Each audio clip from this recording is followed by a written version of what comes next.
Howdy, howdy, howdy, everybody, and welcome to Racecraft TV. We're here for the NRE Power Systems Cup Series for the Southern Heat 300. I'm Austin Knight. I'm joined by Tyler Vickery, and you're here watching Racecraft TV as the NRE Power Systems Cup Series guys are in qualifying right now here in Atlanta Motor Speedway, and I can tell you, everybody is that these results are getting a little bit spicy right now. Currently in qualifying, our fastest lap is Chris Lucky, which is up on pole. Just barely behind him is Gabriel Ellison. But the big story right now is Rhett Tucker sitting down in 16th. That's a shocker. And he has used both of his qualifying laps as well. It is a massive shocker indeed, and hopefully he can have a better race in his qualifying. But hey, Atlanta, anything can happen here. It's all about these lap times and how you are able to manage these tires. As we're looking at Derek Mullins, who jumps up into 8th place. That's a great spot for him. Let's take a look at Ryan Kendall right now. That 68 in New York in TK Racing driver. On his first laps, he comes across the line. Ryan Kendall sitting in 20th right now. And Atlanta is so bumpy and everything. You just see the camera shaking, moving all over the place here.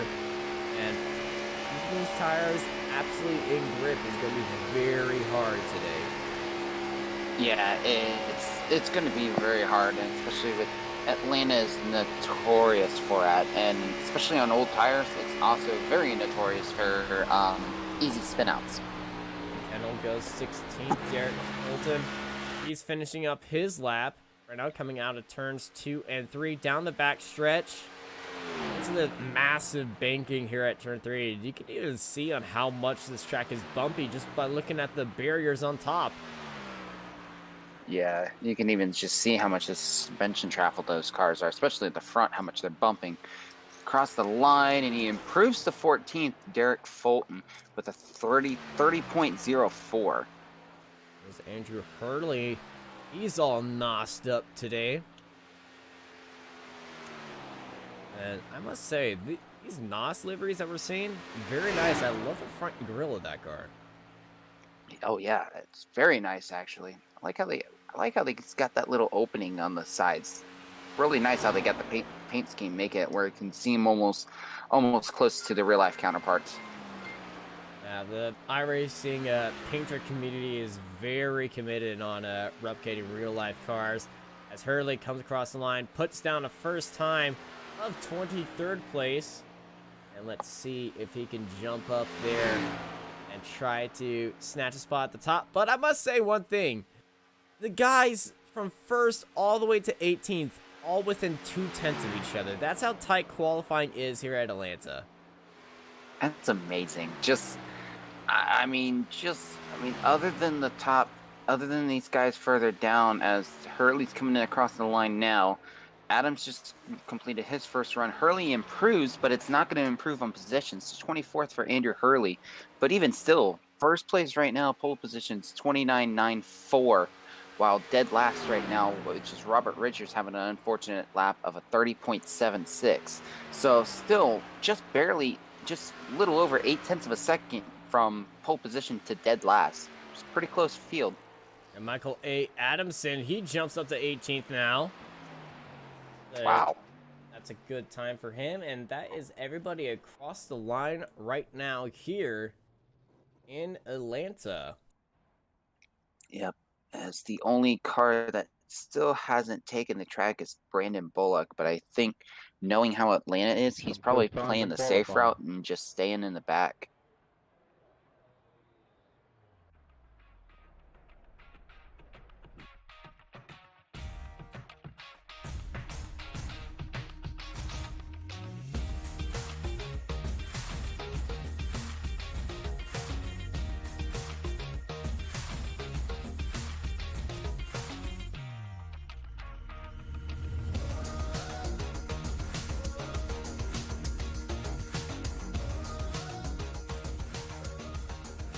We're back here on Racecraft TV. Had to fix a little bit of technical difficulties in the background regarding a few people on the radio that shouldn't have been on the radio, but thankfully nothing bad was said on the radio. But as we are getting ready to go racing, it's Chris Lookie on pole, followed by Gabriel Elson, Nicholas Sacco, Greg Welland, Chad Coleman, Jason Higginbotham, Max Steck, Derek Mullins, Mark Truxell, Andrew Lewis, Richard Beasley, and Bradley LeBoeuf at the end of the first 12 cars. He's followed by Chad Oxendine, Derek Fulton, and Sneed, Jonathan Munda, Ryan Kendall, Michael A. Adamson, Chris Critchley, Kevin Bradley, Rhett Tucker, William Locklear, Pete Polini, and Andrew Hurley in 24th. And they're followed by Eric Zimmerman, Robert Richards, and Brandon Bullock at the end of the grid.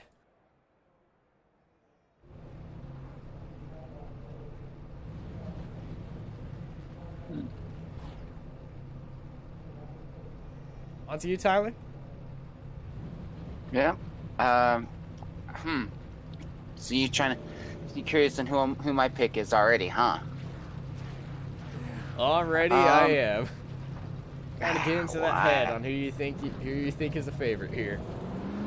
Well, you know how I always like seeing underdogs, but knowing how with Atlanta being a complete dice roll, in my opinion, I don't want to go for him again because last time I did it, I absolutely jinxed him. So sorry, Clinton, if I absolutely jinxed you last week.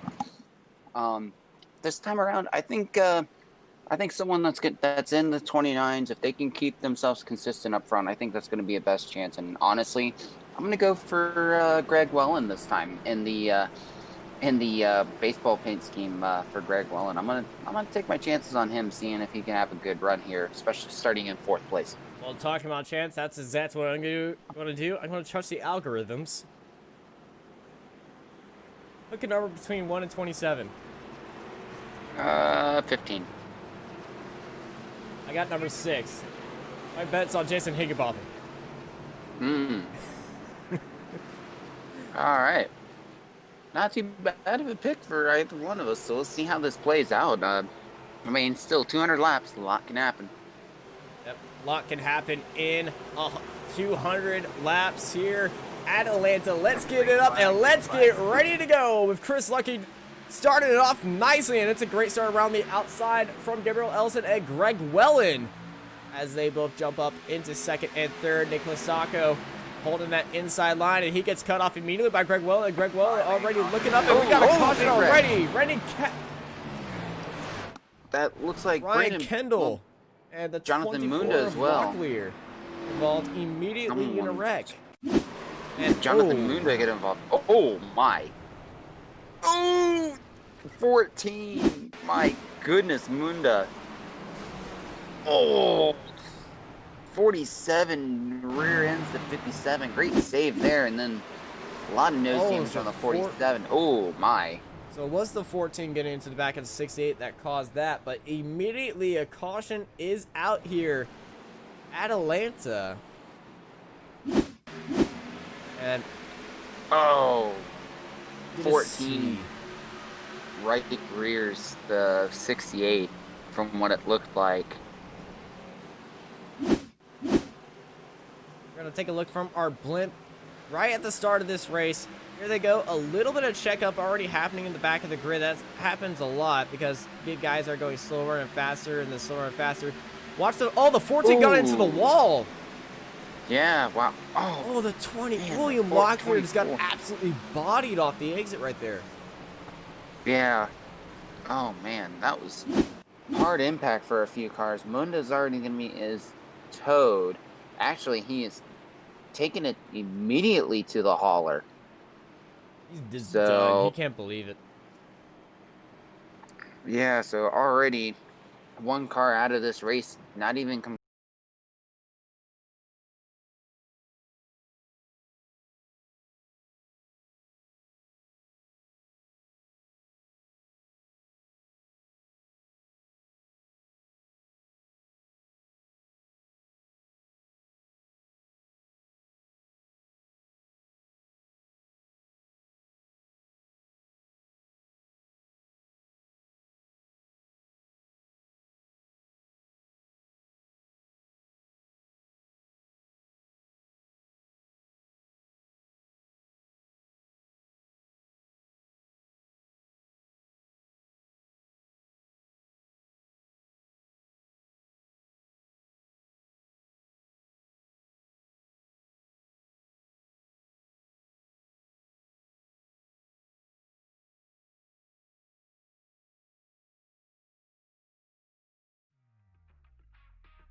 Welcome back to Racecraft TV. Some technical difficulties on our side with the internet just blowing up right here. So we're going to go live up to the booth with Tyler for some side-by-side radio commentary of this race.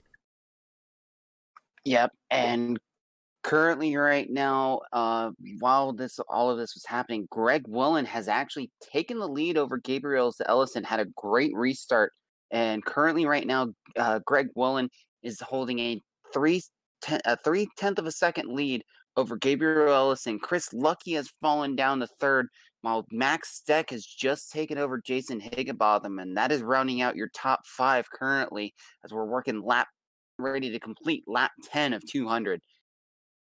And right now, currently, as I got to switch something real quick so I make sure I can keep an eye on all of the action going on as well. Gabriel Ellison is currently right now. Gabriel Ellison, Greg Wellen are currently the quickest drivers right now, running a 30.4 second lap time. But a lot can happen as well as this race is going on.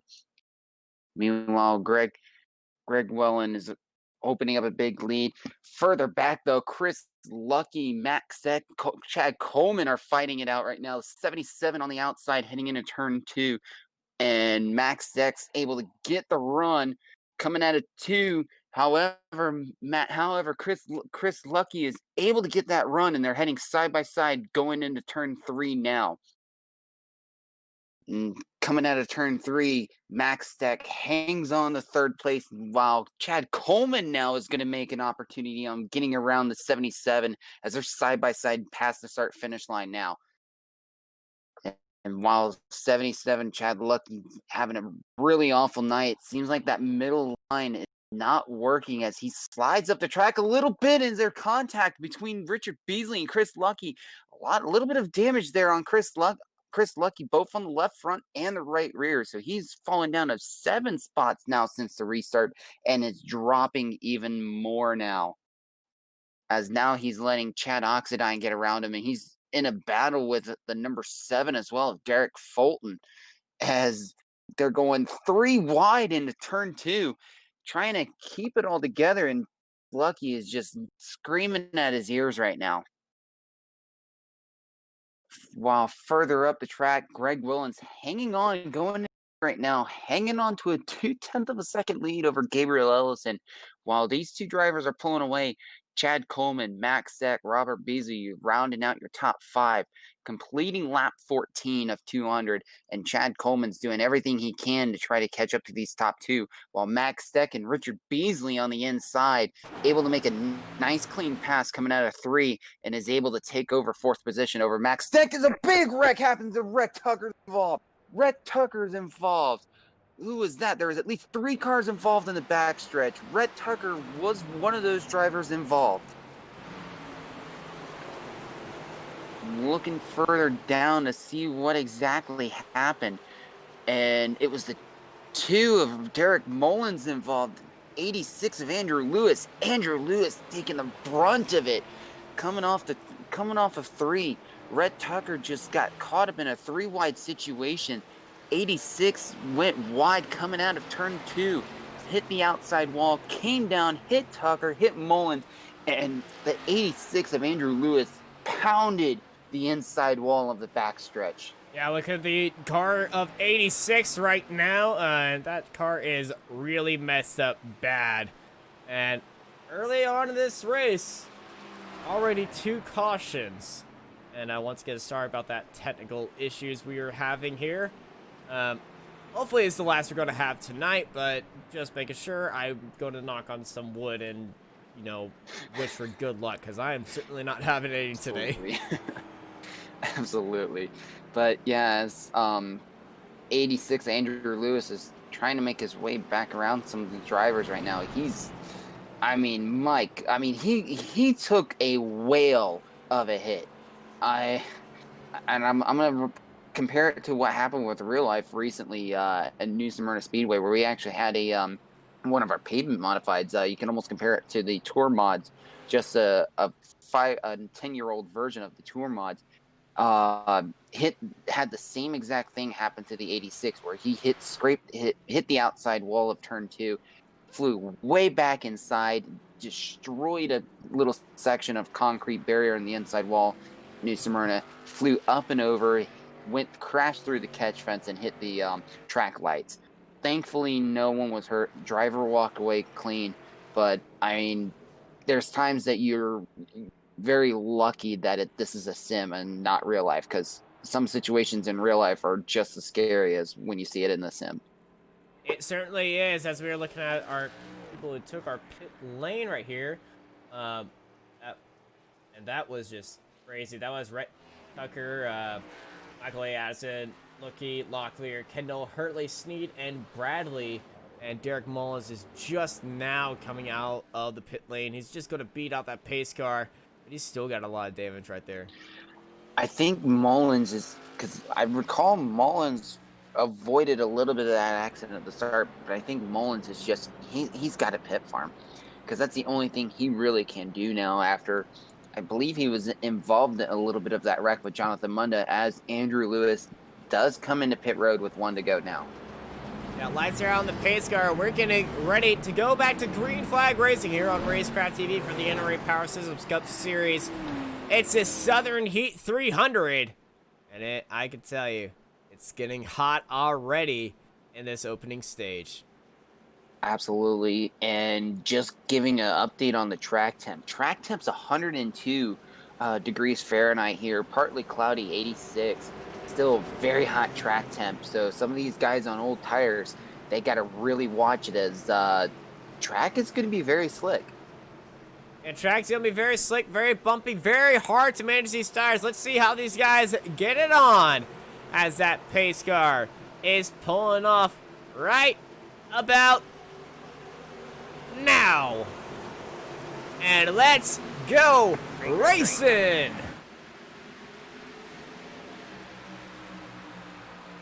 It's going to start by Wellen and Coleman. Coleman, though, but battling for that inside line now. And Coleman's got the lead. And Wellen and Ellison now side by side.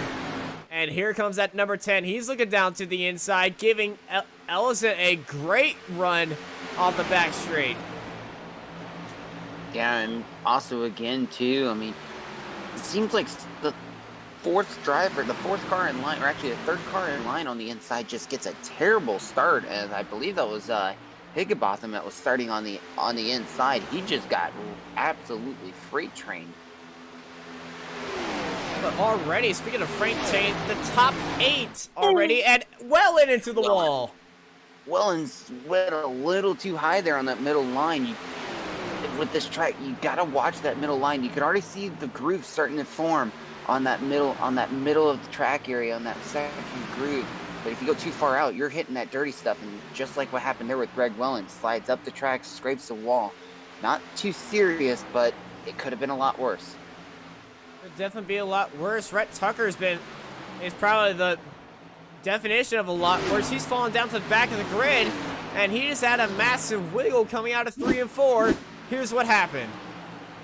Oh boy. Oh, he got his car on the apron, and it's loose. Everything's, yeah, it's rough night for Tucker.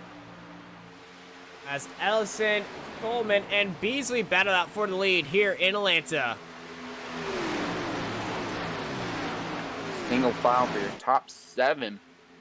No, everyone's playing it safe. Ooh, street cars getting a little loose for the back. Everyone's running that medium to low line in the corners in 3 and 4, but it seems like the middle, the high line is preferred line in 1 and 2. Ellison dancing on that bumper of the 38. Let's go right on board, looking back at this party from Chad Coleman. Chad Coleman. Whoa, who was that? Ooh, boy, that was that's Max Steck. Max Steck deciding to take his nose out there, and he's up the 4th, but he's just losing a lot of ground. Oh, here we go. It was a dangerous dive. Yeah, Chad Oxidine takes it down low right in front of Higginbotham too. Higginbotham had to check up, then not force a 3 wide there. It looked like it was going to be 3 wide, and Max Steck loses 2 positions in 2 corners.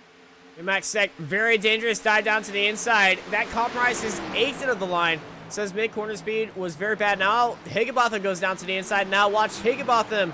See if he goes up the track. He does not. Higginbotham up to 5th. Higginbotham able to make a good opportunity there after what happened with Max Steck. And looking further back, Fulton now is just absolute dive move. Fulton, watch out. Work. Almost into the wall now. Here comes. Someone further back getting really sideways there. And as you're looking farther back, I was looking up front. Chad Oxenide's up 10 spots now. He's up into 3rd. And he's making that charge up ahead. I was thinking about them. Beasley and Steck are in a little tripod of a pack right now. But Max Steck now sticking his nose down to the inside of Richard Beasley. Beasley almost into the wall. Steck's got him on the straight. Steck's trying to find any opportunity he can to make up the positions he lost early on. And so already though, Max Steck up 2 positions from a starting position of 7. Meanwhile, Craig Well and Nicholas Sasko. Sasko's already had a rough night as it is, and it looks like he's going to be in a lot of trouble too, as Welland's trying to get back in front of him as well. Yeah, but that 51 looking very quick around the outside. Ooh. And he's made that work. That's Chris Critchley. Critchley is another driver we might have to watch out for. He's moved up 10 spots, starting 19th earlier on. So already there's a few drivers out there making some aggressive moves, and my goodness. Hurley giving Well a little bump check. Welland's dropped off the pace. Ooh. That was Welland definitely dropping off the pace. I think this tire wear is starting to be really big, but my goodness, that's putting Kendall and Hurley are putting on an absolute clinic right now. And you want to know why? It's because they went into the pits on lap 16. Yep. Some of these drivers with fresh tires, they're proving it now. Kendall and Hurley, the top 2 currently on fresh tires, and you can see how much more of ground they're gaining as they're actually now fighting with each other now, which is, I would say, they probably play it patience, because if you guys are both on fresh tires, find a way to get around these slower guys. And look at the ground he just caught up on the 68. Oh, and Hurley's in the wall. Well, a little too aggressive. A little bit too aggressive, a little bit of sauce in his lap, but he's back up on the pace. But if you're looking at that, the 68 of Kendall's made some moves. 2 spots up, sitting in 7th. Yeah, Derek Fulton seems like the tires are starting to fall off a little bit there as we're riding on board with Ryan Kendall.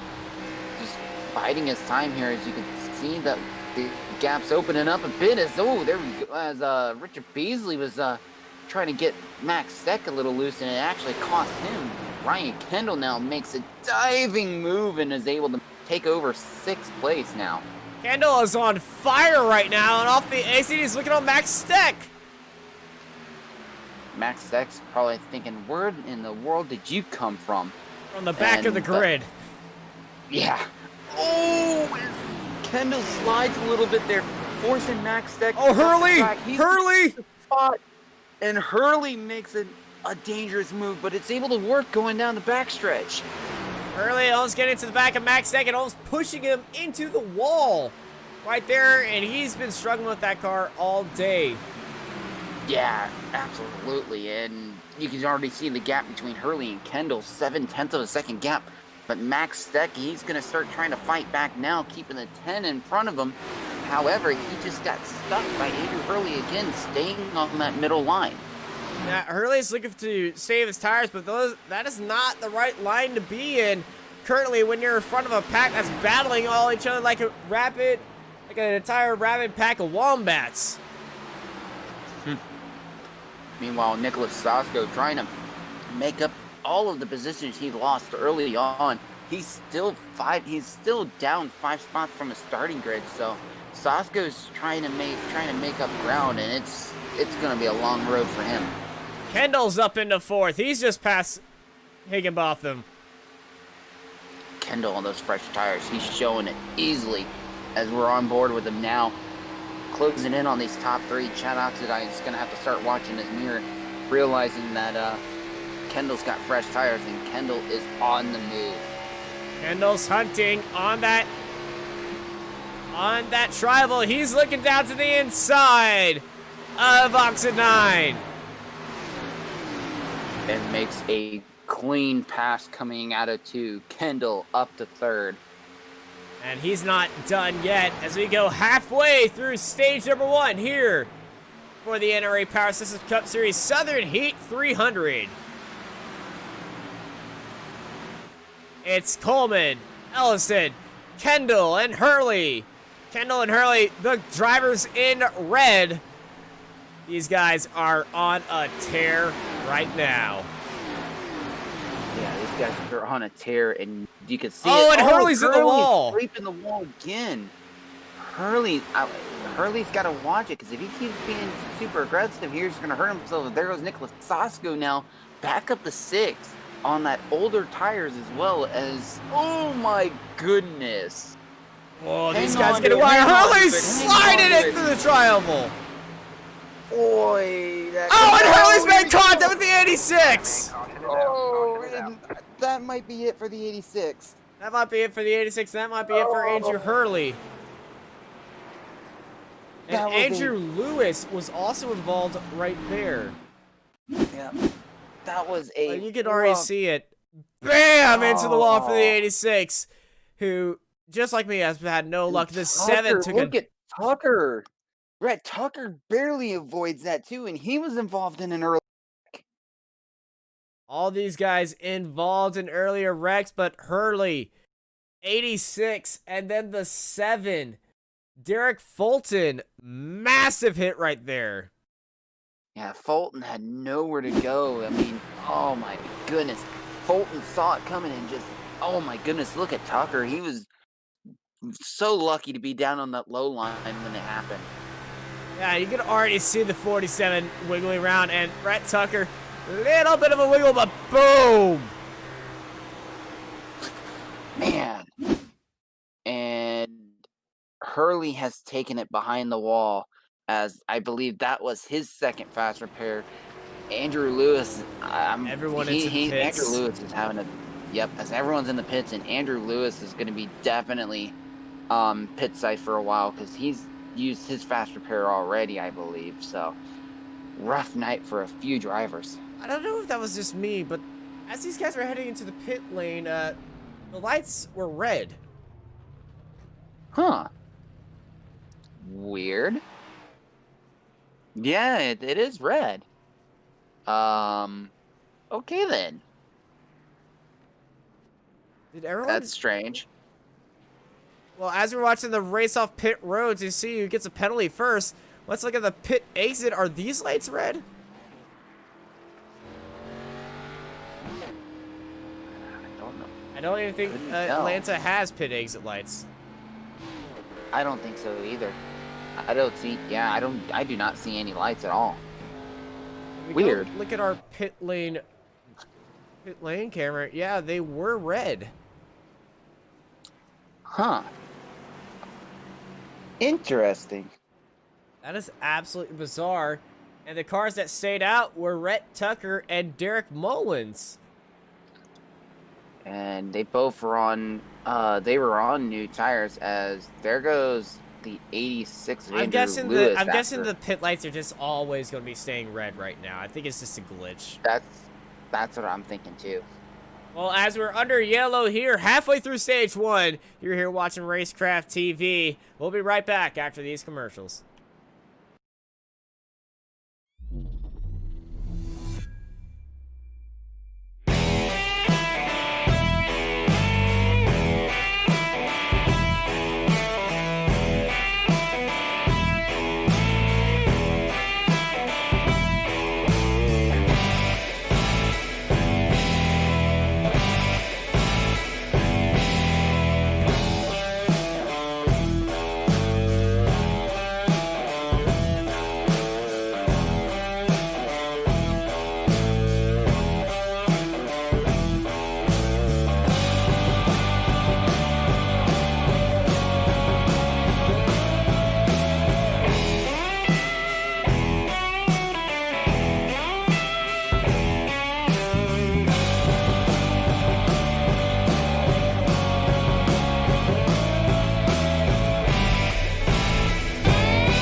At McConey Setup Shop, we offer custom-built setups for any asphalt oval car.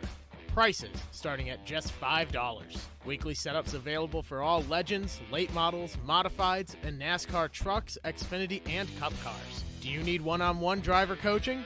We've got you covered. Visit www.McConeySetupShop.com and find yourself in Victory Lane. McConey Setup Shop, handling all your setup needs so you don't have to.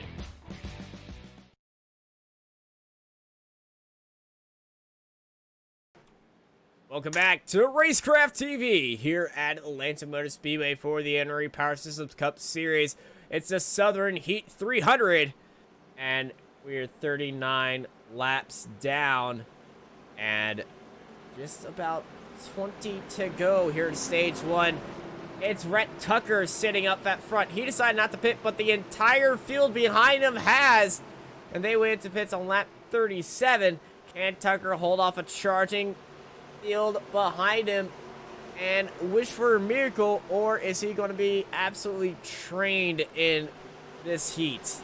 We're going to find out as the pace car pulls right off, and we're going back green here in Atlanta. Rhett Tucker's got a decent start there, but wait for these tires to really come up to temperature on the guys with fresh tires all behind him, as side by side is Gabriel Ellison and Chad Coleman getting ready to come out of two. Rhett Tucker goes way up wide, and here comes the field. Ellison down to the inside. Great exit, and right behind him, somebody got into the side of somebody else as they went 3 wide coming out of 3 and 4. Rhett Tucker absolutely rock in water. Yep, Nicholas Sasko's right now side by side at the start finish trying to get around him. Meanwhile, Gabriel Ellison is leading this race now. Chad Oxidine in second. And I think these guys now are just going to have to play the patient game here, as we got 18 laps, almost 18 laps to go left in this stage. Yeah, 18 laps left in this stage, and Nicholas Sacco already looking down to the inside of Ryan Kendall, who's making an amazing charge when the yellow flag was coming out. Yeah, Kendall's making a good charge. Nicholas Sasko is even making a great comeback now after having a really terrible start to this race, falling all the way down to, I believe it was 17th and 18th that he's falling down to. So great recovery for Nicholas Sasko. And Chad Coleman, he had not the best first time as well. He's looking on Chad Oxidine down to the inside. Looking down on the inside. Ooh, gets on the apron. But though that's a no-no, especially here in Atlanta. Getting on that apron can really kick that car out, and you saw how it kicked out on him. Yeah, it also kills those tires. But with just a 20-lap sprint, we saw 15 laps already start wearing out these tires and making it a little bit tricky to control, especially if you're trying to push it.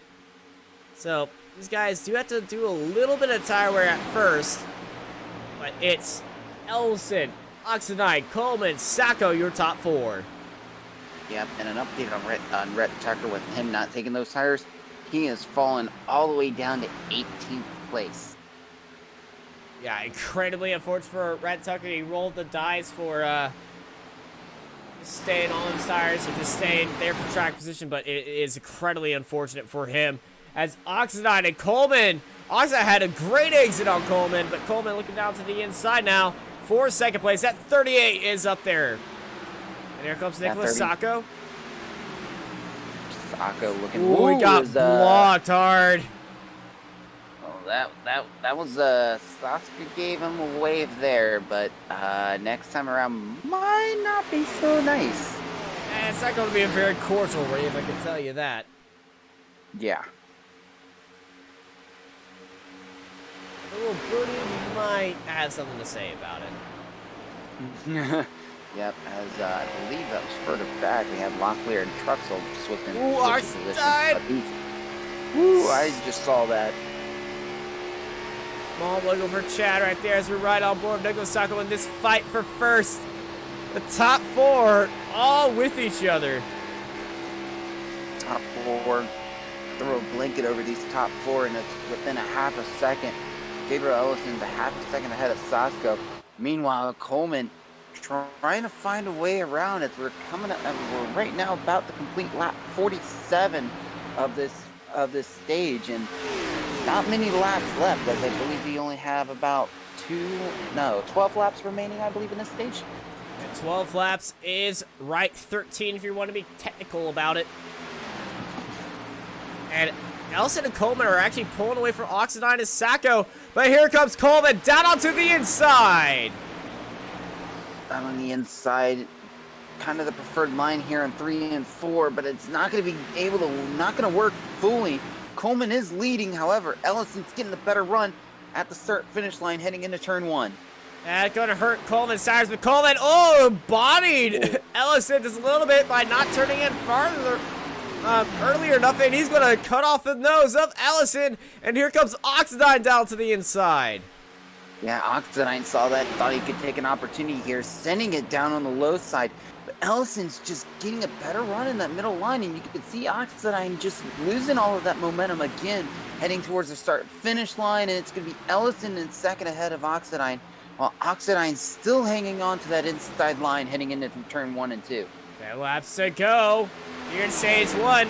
Coleman leading up the battling Oxidine and Ellison. Ellison around to the outside once more, and he's getting a good draft push from Nicholas Sacco, but Oxidine has that inside line.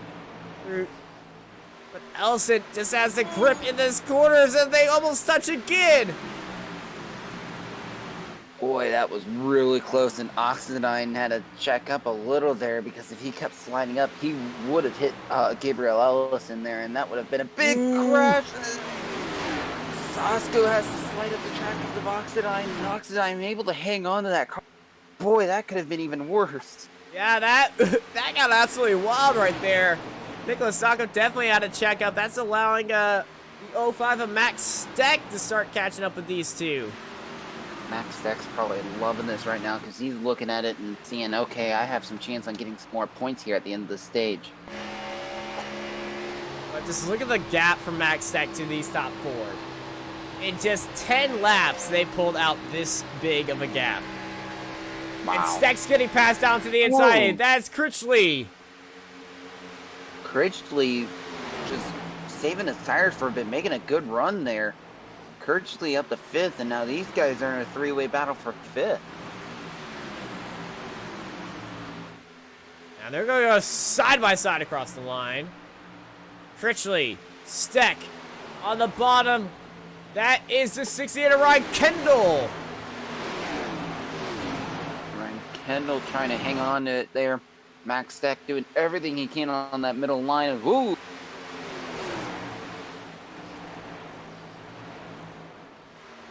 Here's Chad Oxendine now, sitting on the back of Nicholas Sacco. We see a lap car up ahead. I believe that is, could be Andrew Lewis, I believe. Yep, Andrew Lewis way up on the high side. Yeah, first car is going to have a very bad exit, but you can see how beat up that car is, and taking advantage of it, Chad Coleman, using him as a pick, he jumps up high. And Andrew Lewis scrapes the outside wall. They're trying to give plenty of room, but he's able to keep it straight as he's letting these lead lap cars go by him.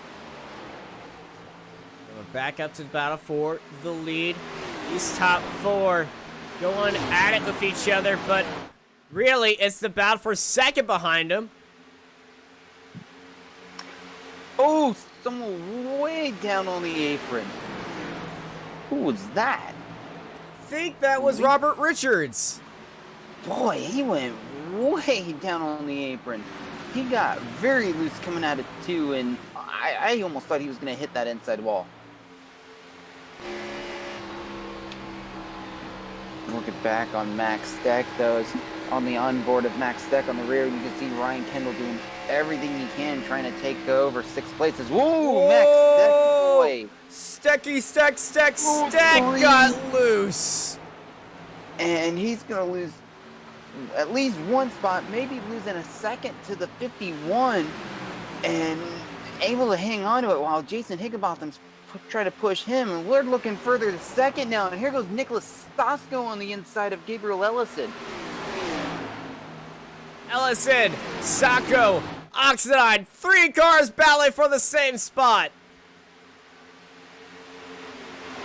Wow. What an amazing comeback right now for Nicholas Sasko. Up to second, and he is trying to charge his way back up to catch up to Chad Coleman as we're getting ready to start lap 58 of the 60-lap first stage.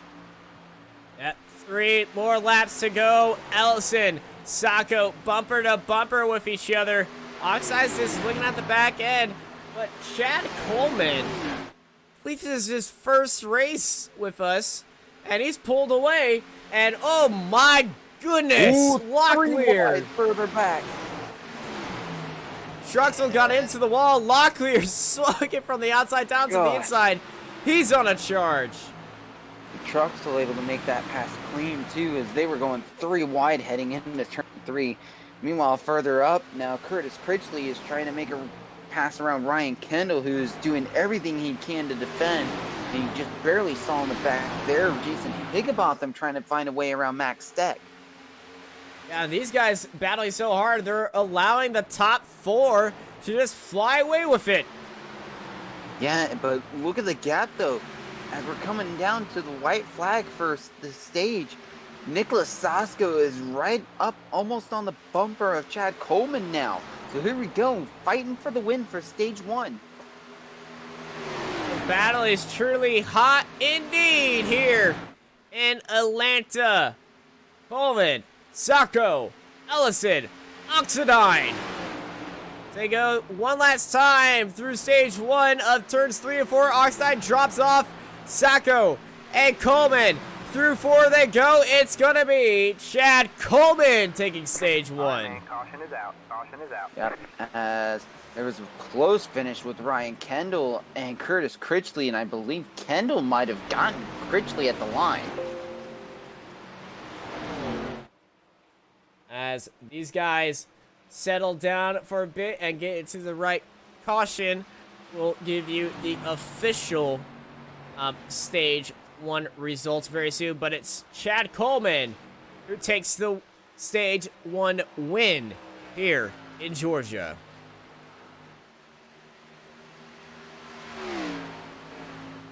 And here are your stage 1 results. The top 10: Coleman, Sacco, Ellison, Oxidine, Critchley, Kendall, Steck, Higginbotham, Truxell, and Fountain. Your top 10 finishers and receiving the stage points here today. And as stage 1 is done, we're going to take a small break here for the NRE Power Systems Cup Series here for the Southern Heat 300 here on Racecraft TV. We'll be right back.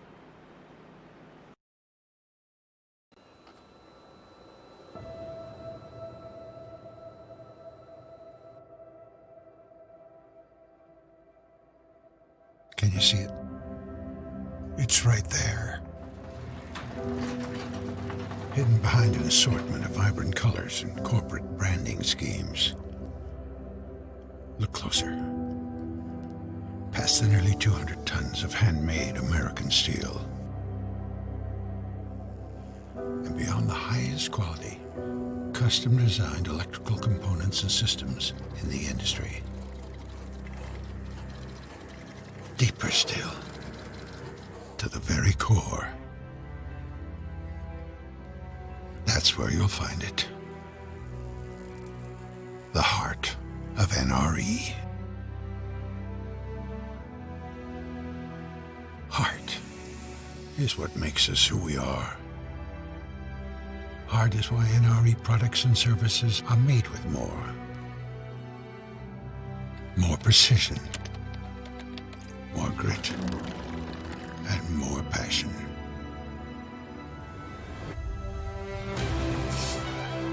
We're the largest independent supplier of locomotives, parts, and components on the planet. Vertically integrated and strategically positioned for multiple domestic and international facilities. Our capacity and efficiency are simply unmatched. Cast and worth ethic, and sealed with a calloused handshake. We design real solutions for real-world challenges. Whether we're leading the charge on clean emission solutions or integrating the latest performance-enhancing technology into virtually any locomotive platform. We quote to delivery and ship from stock to offer the most flexible and comprehensive work scope throughout our global reach. Our customers call it a return on investment. We call it the return of North American pride. Do you see it now? It's there. A raging fire that burns inside each and every designer, welder, engineer, and NRE team member. Heart is our anthem. Passion is our fuel. They drive us towards success, push us beyond boundaries, and they guide us to you. Heart is what moves us forward.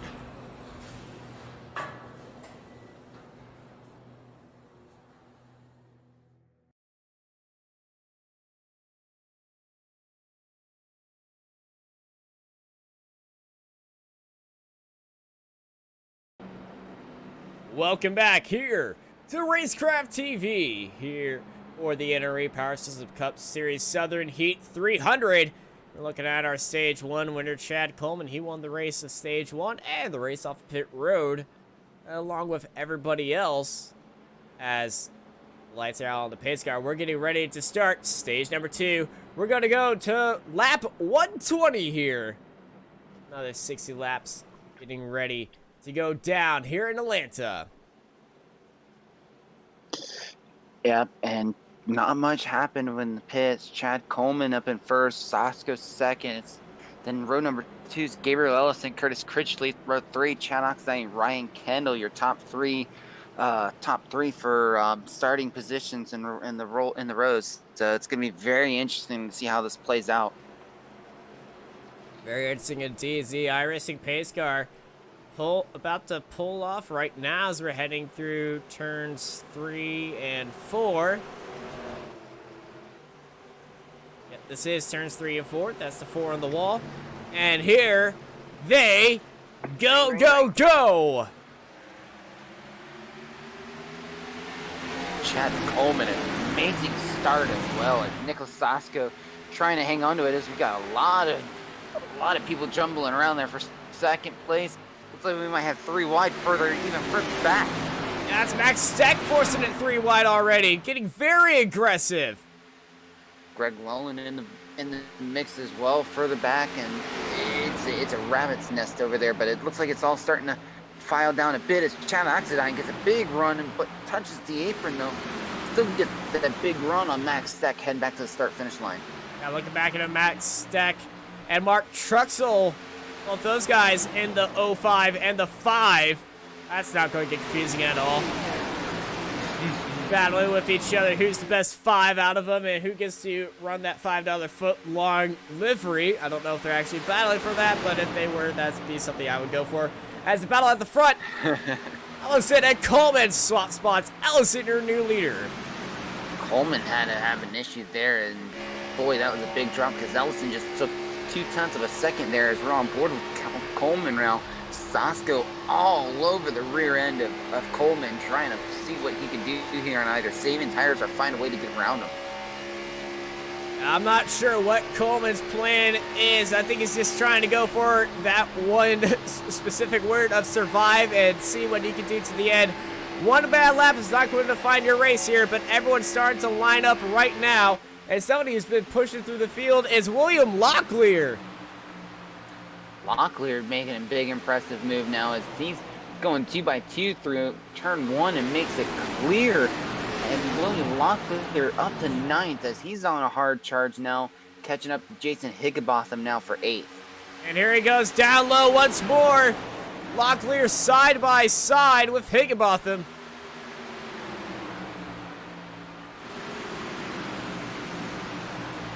Side by side of the start-finish line. Higginbotham barely ahead of Locklear, while Locklear just sends it in deep, and there's a little bit of contact further ahead of Greg Will and Max Steck. Massive checkup up there. Yeah, and Locklear had to check up massively as well, because otherwise he could have made that pass on Higginbotham. As Fulton looks down to the inside of Chad Oxendine, and he's just getting onto that apron, and here's Greg Wellen around to the outside, but don't count out Max Steck, who's right behind him. Yeah, Greg Wellen's going to try to take an opportunity and use that middle line to his advantage, and just not going to work out right now. But these guys got to watch it. Some of these guys are flirting with disaster there on the apron, and the apron here in Atlanta is not kind to you at all. It will kick you out in a heartbeat. Got Oxendine down low of Sacco. Oxendine up into third place. He's a 4 card. Ooh, Greg Wellen got a little loose, almost came down on the Max Steck, and Sasko's having to now deal with the 7, and there goes Derek Fulton now on the inside line, and there goes Sasko losing 2 spots already at the restart. And just look at the pack right behind all these guys. Since they all came out on the same tires, they're going to be battling through next week right now, side by side. Fulton sticking his nose down to the inside, and he gets ahead of Sacco. Yeah, meanwhile, further back, Max Steck's fighting with Greg Wellen side by side heading into turn 1. Zach's trying to use that middle line, but Higginbotham almost decided to make a move there. Greg Wellen still having trouble there on that middle lane. And now here comes Jason Higginbotham now on the inside of Greg Wellen. He's actually got a slow exit. And now instead, the 24 is going to try to take advantage of it, but he can't even make it. He can't even make it work on the middle line. I guess who is? Richard Beasley's got a good run. He's deciding that battling for it right now is not going to pay any dividends, and it is a train of cars here. Oh my God, that's Red Tucker. Oh, I thought it was Keith Bradley at first. It looked like Keith Bradley had some issues too, but man, Red Tucker he's not having the luck for this race tonight. My goodness. Yeah, no caution came out for there, but let's see what has happened to Bradley and Tucker. Bradley got to the 9th. It was Bradley. It was Tucker who got up high, but it was Keith Bradley. And Bradley got turned. I don't know who was on his inside. 77. The pole leader of Chris Lucky.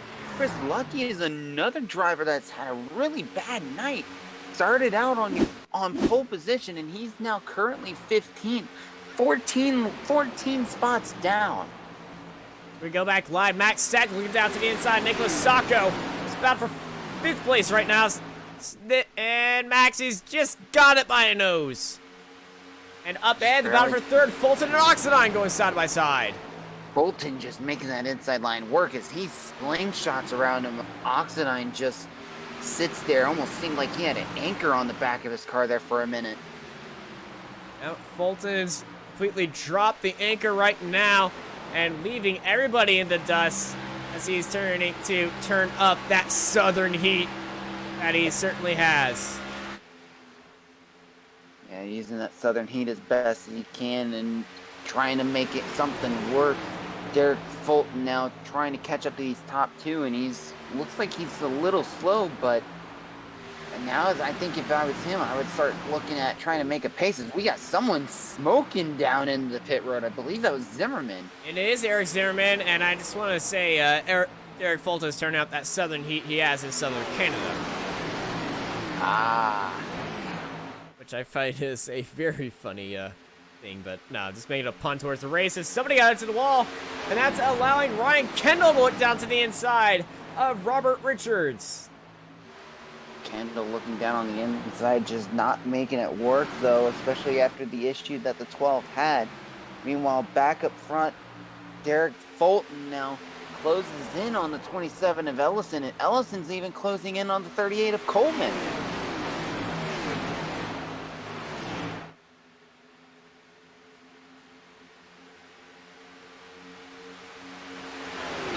Ellison now trying to do everything he can.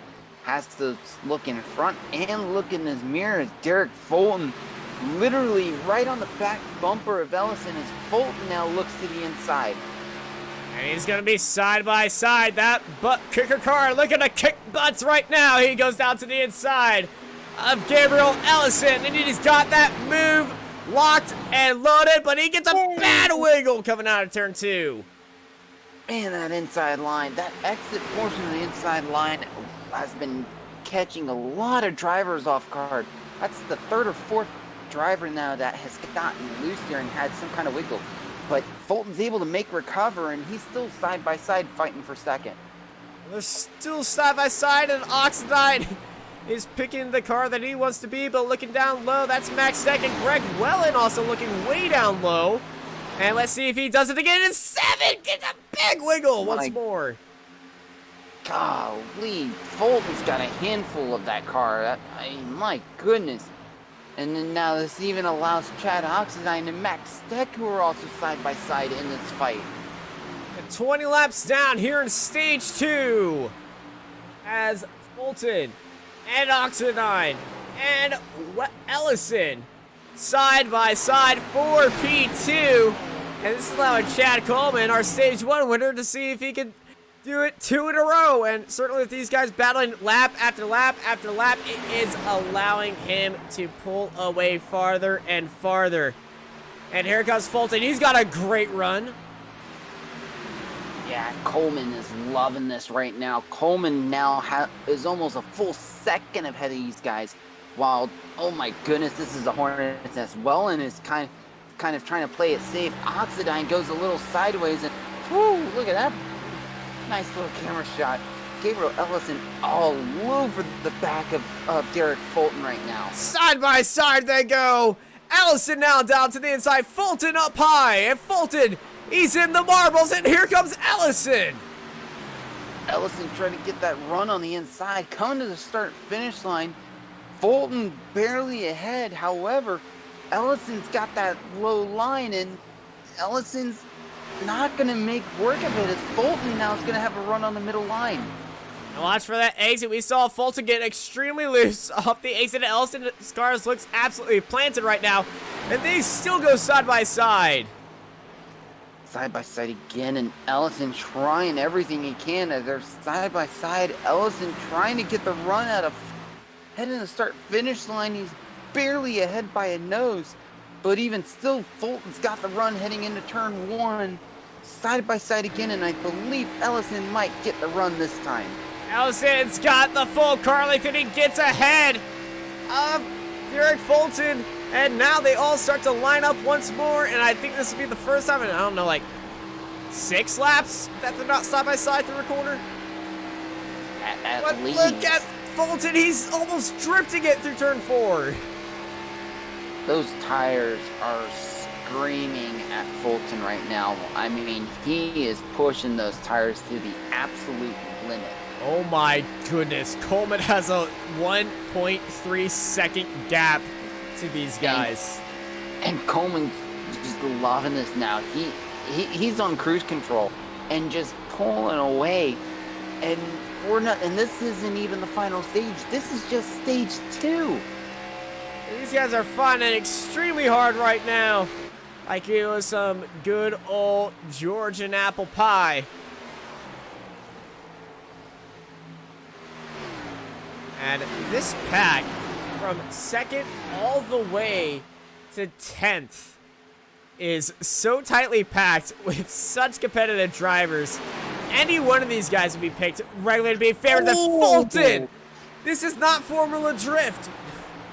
It's not World of Outlaws either, I can say that. My goodness, and there goes Stack in the wall! Stack hits the wall. Oh, there we go. Caution, Higginbotham hard into the wall as well. Cars are spinning around. Oh my goodness. That was that was rough. Massive hit for Higginbotham. Massive hit for Stack. If we're looking at the replay now, Higginbotham thought he cleared it. Oh. God, that's a rough hit.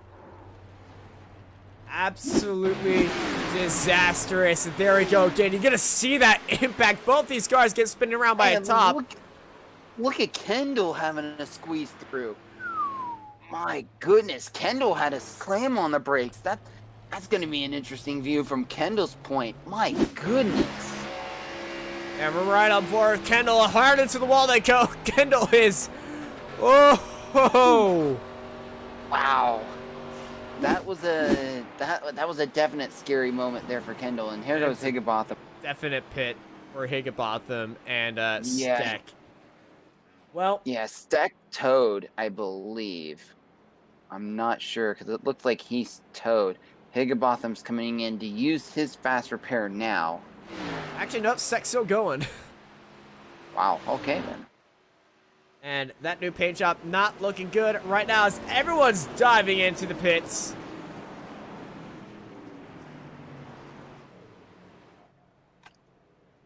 Everyone certainly is being led by Chad Coleman. Ryan Kendall, though, he decided to stay out. I'm not sure of his strategy, but I think he's betting. I think he's betting for another incident. I think he just didn't. He just no. He's actually got to. Actually, you're right because he was the one that avoided it. I think he's gonna play it safe. He might just go into the pits immediately after this because we watch this race off pit road. It's going to be Coleman and Ellison and Fulton and three wide across the pit lane. Bidding one by Derek Fulton ahead of Ellison. Man, but actually Ellison crossed it earlier. Man, I wonder where the exact timing is of pit lane because my goodness, that because Coleman's coming out ahead of Ellison, but yet Ellison beat Coleman. Oh my goodness, that was wow. Oh, you can't get closer than that right there. My goodness. Yeah, here it is. Ellison just by a splitter. Somebody take a photo of that and upload it to your grandma, because that is insane. Barely ahead of Derek Fulton and Greg Welland. Literally a half a car length behind them. So, boy, what a finish to the pit exit line. My goodness. Well, he's won the race off pit road, but he's still behind Chad Coleman, who, if this stayed green, who definitely would have won stage 2. But caution is out. 30 laps to go here at stage 2. We'll be right back after a small break.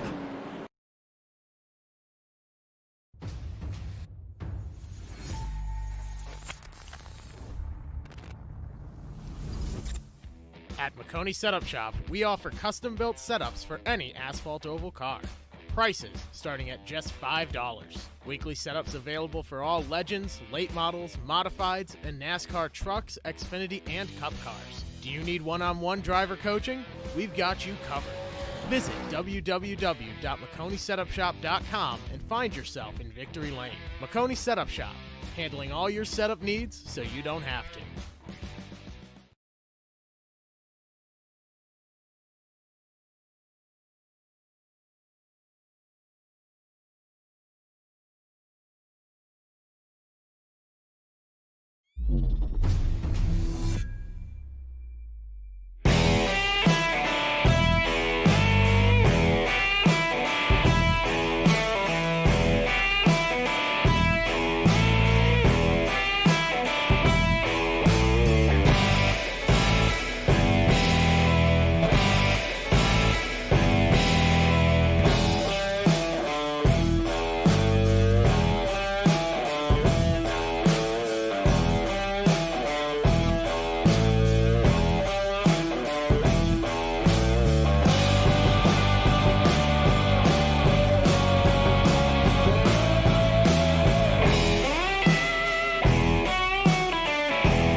And we're back here on Racecraft TV. The pace car is pulling in, and we're going back to green after a massive wreck. Calling out the yellow. Chad Coleman leading out the field. And let's get back to racing here in Atlanta for the Southern Heat 300. Chad Coleman, another great start again, and looks like Fulton might not be able to get the run, but he does. And look at Gabriel Ellison now struggling on that middle line. And look at Greg Welland on the inside now. Welland had an amazing restart. He's up into third. And look at Richard Beasley looking on the inside too, trying to make a run on fourth. Gets a little wobble, but he's going to be able to clear Gabriel Ellison for fourth place now. And here comes Welland again. Welland knows how to get these tires all the way to the Worth on cold. And he's going down into second place, and he almost goes for the lead. Garrett Fulton had a little bit of scrub there in the middle of two, and here goes Greg Welland for second place, going to make a clear, and then Richard Beasley is following him now. Fulton's trying to hang on, but Welland gets a little sideways. Ooh, this could be. Oh my goodness! The 10 of Richard Beasley got very sideways. I'm surprised he held that down, but that broke up that pack a lot. As Coleman and Welland start flying away, but that Penske in second place, looking very nicely as Beasley and Fulton going side by side. And Beasley's got to watch him because what happened with the 7 was holding. Welland got a little and barely got the right rear quarter panel of Welland's car onto this Fulton. That's what caused that whole thing. You could see Welland get sideways. So Beasley's got to watch it. When he makes a move here, as he gets a little loose out of turn 2, heading down the backstretch and falls in line. Now Fulton he's going to look down to the inside. Welland flings way up the track, almost going into Florida right now. And they're going to go side by side. Fulton staying down to the inside. Coleman cuts off his nose. Yeah, Coleman coats it off, and Welland hard into the wall. Welland hits the wall hard. Beasley jumps down on the inside line, trying to make a run side by side for the lead. Coleman gets a little high, and Derek Fulton now is leading your race, heading into 3. But here comes Chad Coleman again, trying to make a run. Might try to do the over-under. No, he does not. Derek Fulton now leads this race. Fulton leads this race, but how hard did he abuse those tires? You still got 23 laps to go as Ellison, he won the race off pit road. He took it easy on the restart. He's back up into third. Gabriel Ellison probably has the more cleaner tires of everyone, playing it safe. Got himself back up to third. You can see these guys fighting as Derek Fulton now runs the high line now, going in 3 and 4, and Chad Coleman's trying to take advantage of it. Down on the low line, heading to the start-finish line, but Derek Fulton still hangs on to the lead. They're still side by side for the lead, heading into turns 1 and 2, and this is just looking like the start of stage 2, and it's going to end the same way, but instead of the battle for a second, they're going to go for the lead every single lap. Back into the lead is the local Georgian, Chad Coleman. Chad Coleman back up front by only a half a car length. Fulton's way up on the high side, coming to the line, and it's going to be Derek Fulton, or actually no, Chad Coleman. And this battle's gotten even interesting. I guess who's further back in this group? Brett Tucker, who had a dismal stage 1, got caught up in a really bad wreck at the start of the race. He's up in 7th now, fighting for some stage points. Brett Tucker, amazing recovery job, back up there into 7. I can tell you his fans who were absolutely distraught at the start of this race, well, they got something to be cheering for right now. He didn't qualify well, but he is back up there, up 15 spots from where he started. Brett Tucker up into 6. Yeah, Brett Tucker in the 6th, and also take a look at the 2 of Derek Mullins also in there. Meanwhile, further up front, though, we got side-by-side action of Gabriel Ellison and Derek Fulton fighting for 2nd. Chad Coleman's just ahead of Ellison now. Ellison's trying to give a run, but here goes Chad Coleman again, blocking both lanes, trying to hang on to the point and even throw some dirty air at the quick driver right now. Ellison got a big waft of that dirty air, but that pushed up Fulton, and Fulton's going up high. and he falls down to 4th place now behind. Oh, bigger wreck. Oh, no. Sideways. That's Locklear. And I believe it was Locklear was the innocent victim there. I don't know if you can say that no caution out yet, but boy, that was a big impact that Locklear got, and Locklear was the innocent victim there. Very unfortunate for Locklear. Back up front to our battle for the lead. Coleman, Ellison, Beasley, Mullins, Fulton, Oxide, Sacco, Tucker, and Loki. Pretty much everybody in the field. Yeah, everybody in the field. And Gabriel Ellison's trying to just grind his way back up to the front. Gonna run a little higher, but there goes Chad Coleman again, getting back on the throttle a little earlier, and he just pulls away by about 1/10 of a second there, coming to the line. Coleman knows how to keep this car in the groove here at Atlanta. He's done it all of stage 1 to get the stage win. But Gabriel Ellison, he stayed in 2nd most of this time. He started this race in 2nd.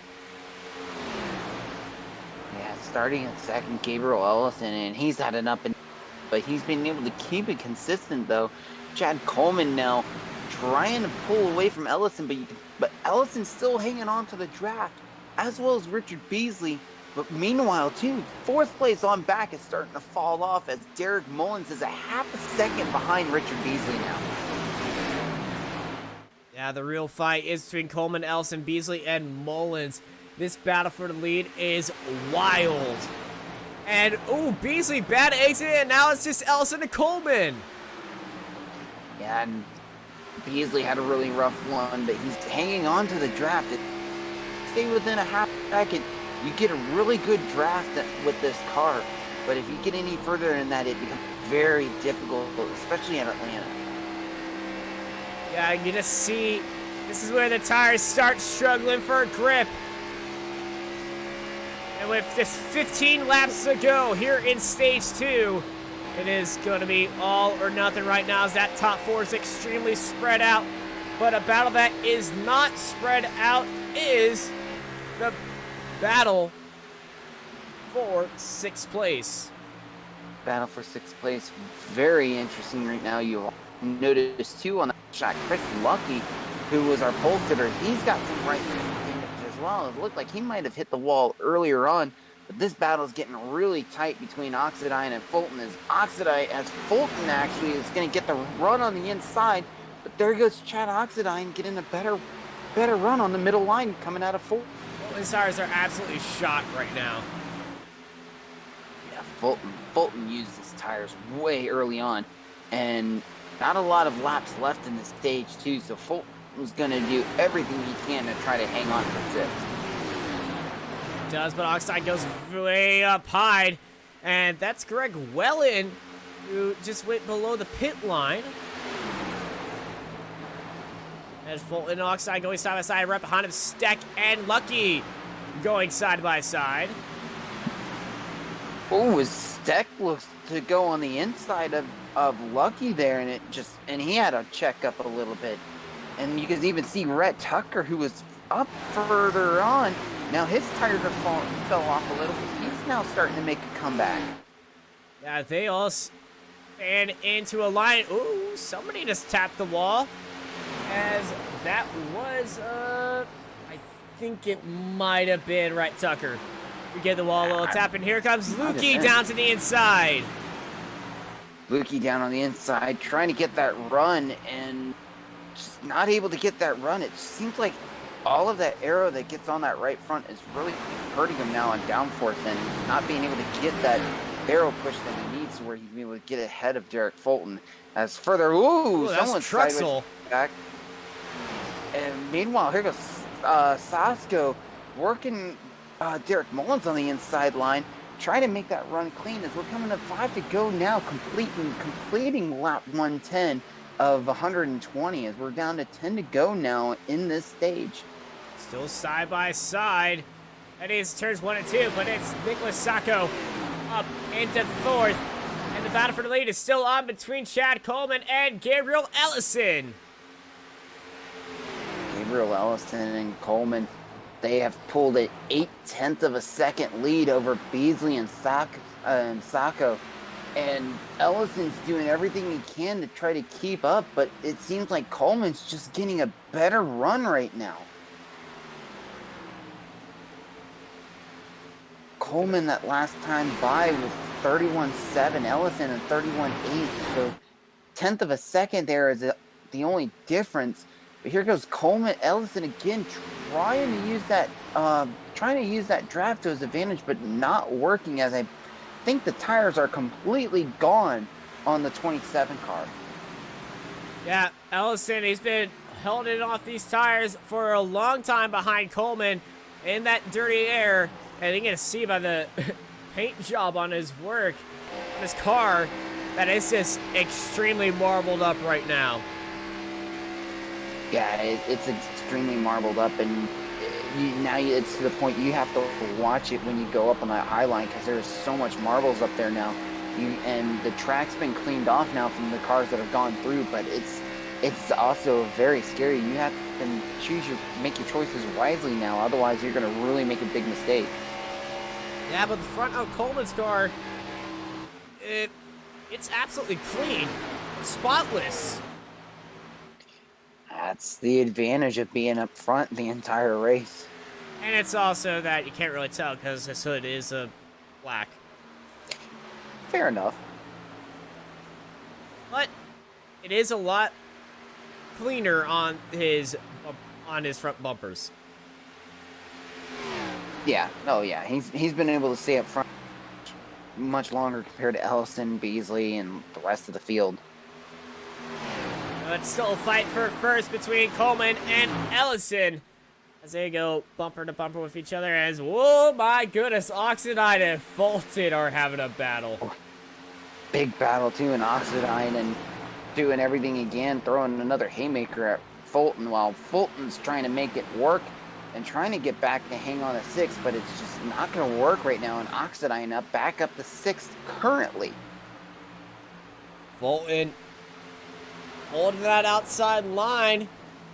Oxidine holding that inside line, and that's Max Steck right behind him, wanting to join the party. And Oxidine cuts off the nose of Derek Fulton. Now, we know what's going to come right here. Fulton down onto the inside. Fulton's was sent it a little bit there, but they got to keep an eye on the back as Max Steck and Chris Lukey is not that far behind, so we could have another 4-car battle here for 6th. And Fulton's going to send it on the inside line. Not going to clear him, though. A little bit of a wiggle mid-corner. And Oxidine way up to the wall. Ooh. That was close. Extremely close. So close you don't want to even look at it again. Oxidine still up high. Steck now down low. Fulton's got 2 car lengths ahead of him.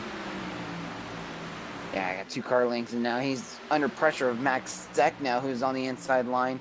Oxidine is trying to fight back, but not going to work as Oxidine's stuck on that middle line, and Max Steck might have a little bit more tires, and it looks like he just slid again, though, and just struggling to get any kind of help. Meanwhile, Lucky is pushing him, trying to get him ahead of Oxidine, but it's barely going to work for him.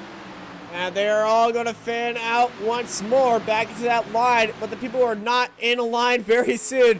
With 2 laps to go is our battle for the lead between Coleman and Ellison. Coleman and Ellison are just doing everything they can. They're already up to a second and 1.2 seconds ahead. Ellison just trying to find the right time as we're getting ready to come to white flag now for the end of stage 2. Stage 2 coming down to 1 lap once more for the NRE Power Systems Cup Series Southern Heat 300 here at Atlanta Motor Speedway on Racecraft TV. Coleman leading out this from the start of stage 2 to the end of stage 2. Ellison won the race off pit road. He's got 2 corners to try to make a move on Chad Coleman, the local Georgia boy, trying to make his home track proud, and he's going to do it again. It's going to be Chad Coleman taking stage 2. Caution is out. Chad Coleman taking stage 2, Gabriel Ellison in second. Nicholas Sasko comes back and finishes third. Beasley in fourth. Derek Mullins rounds out your top five. Further back, too, Fulton's able to hang on for sixth. Actually comes back and gets sixth. Chad Oxidine in seventh. Max Steck able to make a good recovery back up to eighth. Curtis Critchley comes out of nowhere, takes over ninth place, and then Chris Lucky falling to 10th place at the end of stage 2. And your top 10 here for stage 2 is going to be Chad Coleman taking the victory, followed by Ellison, Sacco, Beasley, Mullins, Fulton, Oxidine, Steck, Critchley, and Luke Lee in 10th. Those are your points awardees for stage number 2. But it's a stage 1 win and a stage 2 win for Chad Coleman. Can he go for the Grand Slam? Well, we're going to find out. We'll be right back for stage number 3 action here in Atlanta for the NRE Power Systems Cup Series Southern Heat 300 here on Racecraft TV.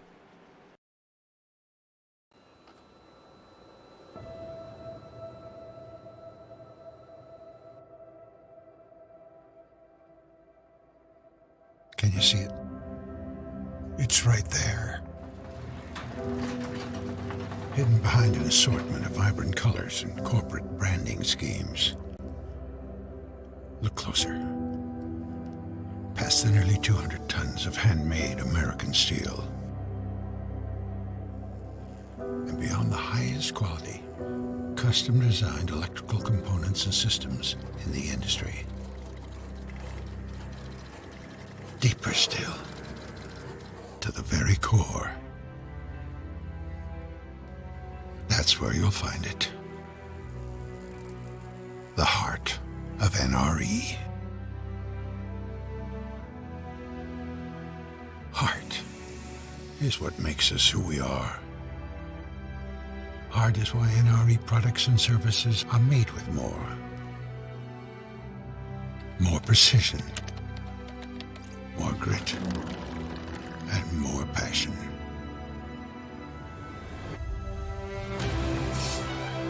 We're the largest independent supplier of locomotives, parts, and components on the planet. Vertically integrated and strategically positioned for multiple domestic and international facilities. Our capacity and efficiency are simply unmatched. Fast and worth ethic. And sealed with a calloused handshake. We design real solutions for real-world challenges. Whether we're leading the charge on clean emission solutions or integrating the latest performance-enhancing technology into virtually any locomotive platform, we quote to delivery and ship from stock to offer the most flexible and comprehensive work scope throughout our global reach. Our customers call it a return on investment. We call it the return of North American pride. Do you see it now? It's there. A raging fire that burns inside each and every designer, welder, engineer, and NRE team member. Heart is our anthem. Passion is our fuel. They drive us towards success, push us beyond boundaries, and they guide us to you. Heart is what moves us forward.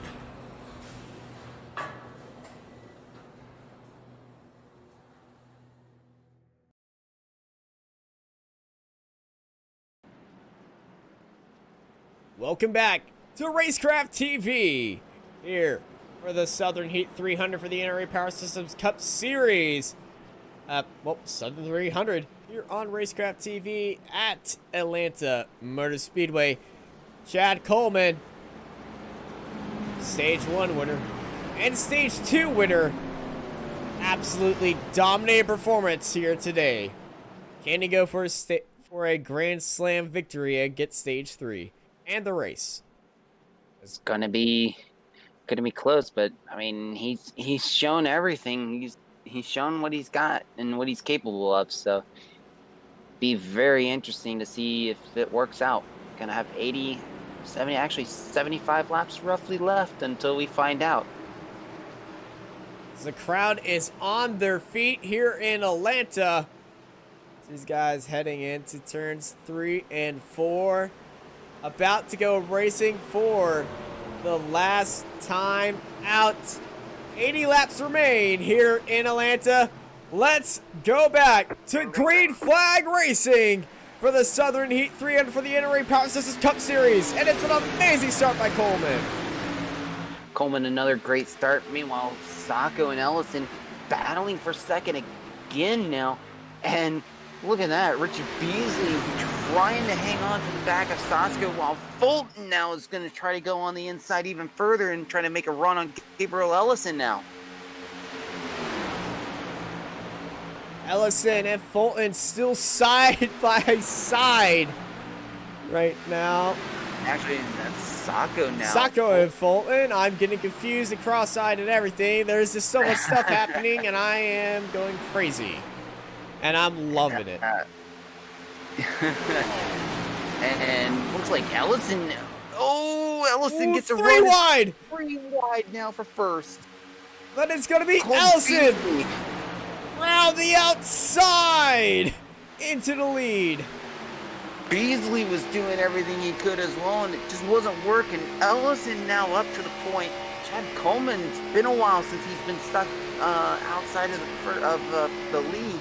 And now Coleman's now on the receiving end of that dirty air, trying to find his way around and make a run on Gabriel Ellison. Look back at the track. Fulton looking down low on Oxidine. They're at starting stage 3 as they ended stage 2. Still side by side with each other. Oxidine and Fulton have had I mean, it seemed like their battle has gone on since lap 1, the way they are fighting right now. And they're, I believe, you ever know the term of eternal torture? Well, this has got to be torture for both these guys. They just want to be clear, and Oxide is clear now of Fulton, who is now side by side with the pole sitter of Chris Lukey. And look who's in the mix as well. Rhett Tucker now. He's had a roller coaster of a race, getting caught up in a wreck at the start of the race. And now he's been up and down from top to bottom throughout most of the stages. And now here we are. He's holding big checked up by everybody. Big run on the inside line now. And Derek Fulton now for 6th. And he's following that 77. That Lukey 77. And he's currently sitting up there in 6th. Hasn't scored a stage point at all today, which I believe is a first right now. And Oxide going up high, but Chris Lukey looking down low. And Lukey was also a victim of bad luck earlier on. Yeah, he was your pole position, and he's now up the 3rd now, making a run on Chad Oxidine, who had a great run this entire race, hanging up in the top 10 the entire race long. And Chad Oxidine now falling to 4th, while Chris Lucky now getting himself up to 3rd, and he's going to try to start fighting with Chad Coleman if he can. And Lukey gets his nose ahead of Oxide, and Oxide pushes down low, but pushing even far down low. That's Nicholas Sacco looking down low. Yeah, Nicholas Sacco. Sacco's trying to make that run work. He's going to have the draft on Chris Lukey, but it's not going to right now. Lukey went up to the middle line, and now you got Sacco and Oxidine. Oxidine got...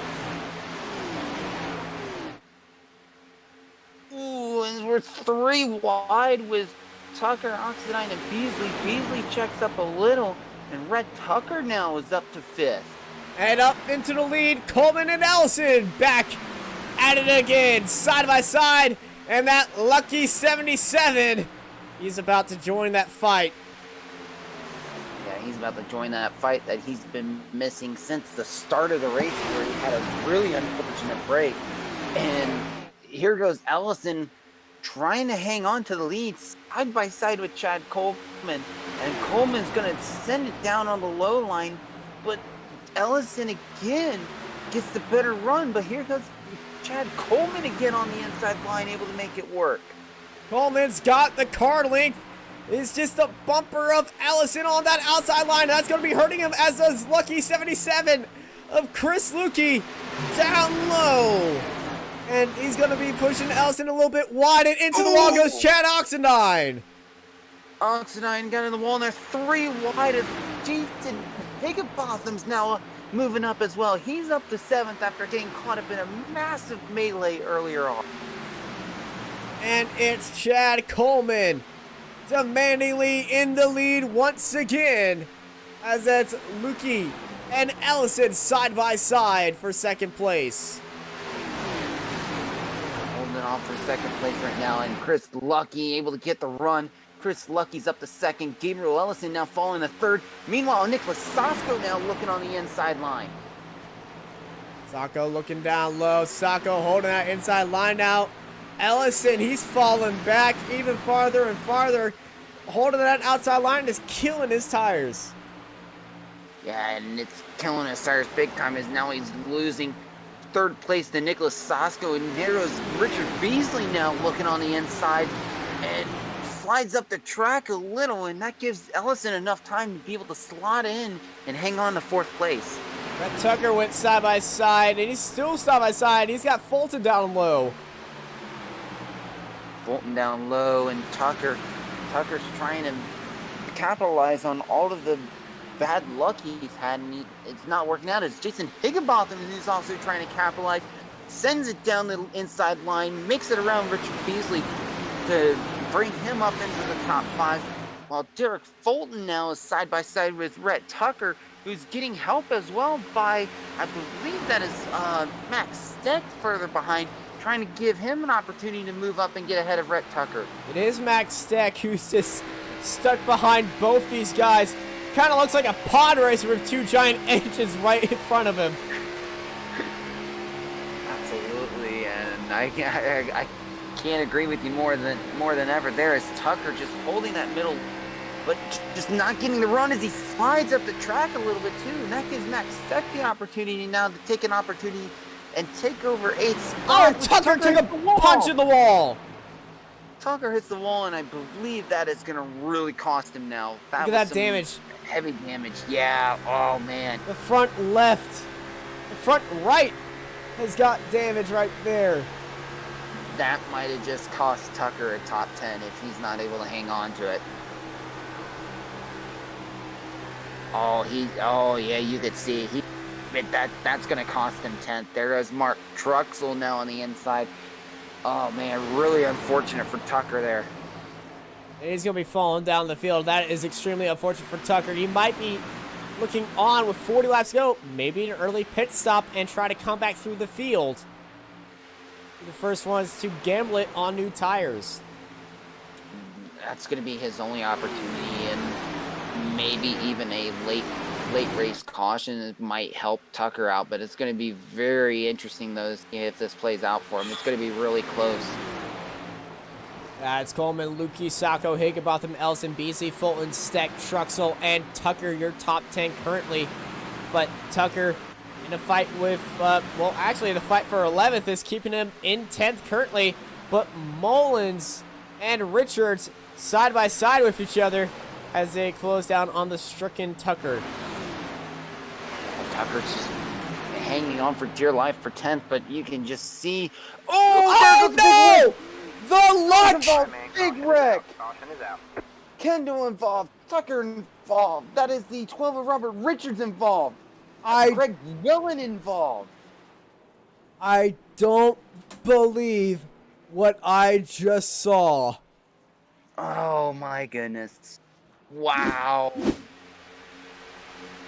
Massive carnage. Oh, Wellen takes a huge shot. Who was that made it through? Someone barely made it through. Is that Adamson? Adamson! Oh, wait, that was Curtis Cringsley! That was Curtis Cringsley. My goodness. He didn't lift off Moses! the- Wow. Moses!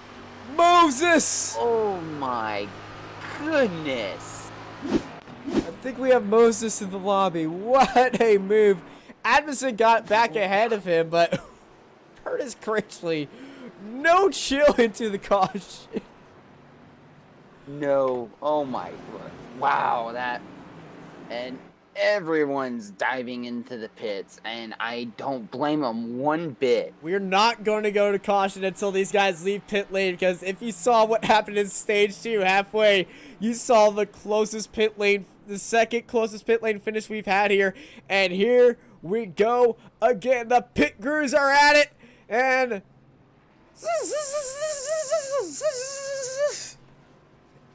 auditory pit noise. Then here we go. Who's going to win the race off pit road? It's going to be Coleman, Lukey, Sacco. Higginbotham just by an inch, but oh my goodness, they did it again. Goodness. Yep. And Beasley's going to get 7th. But it looks like Fulton. Wow, look at that. Wow. Fulton, Ellison, and Beasley. What is with Ellison getting these pit exits? Your guess is as good as mine on that. My goodness. But nobody can stop Coleman right now. Still in the lead. Rhett Tucker, saved by the bell. He drops down to take his pit. He's still in pits right now. He just came out of there to fix off damage. But that did save him. 40 laps to go here in Atlanta for the Southern Heat 300. The Heat's definitely turned up here for the NRE Power Systems Cup Series. You're here watching Racecraft TV. We'll be right back after these messages.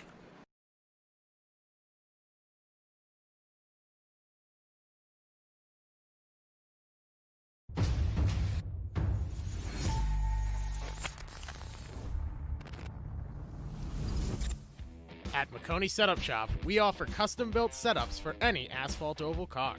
Prices starting at just $5. Weekly setups available for all Legends, late models, modifieds, and NASCAR trucks, Xfinity, and Cup cars. Do you need one-on-one driver coaching?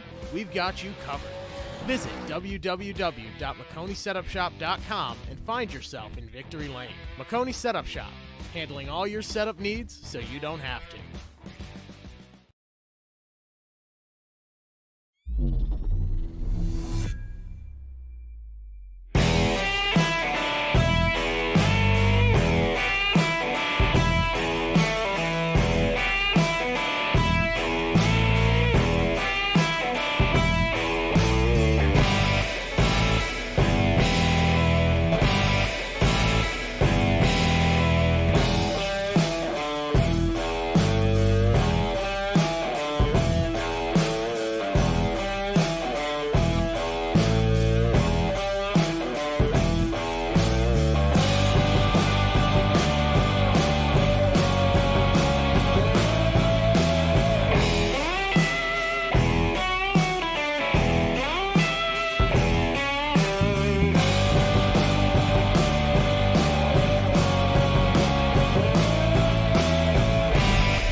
Oh, that was hilarious.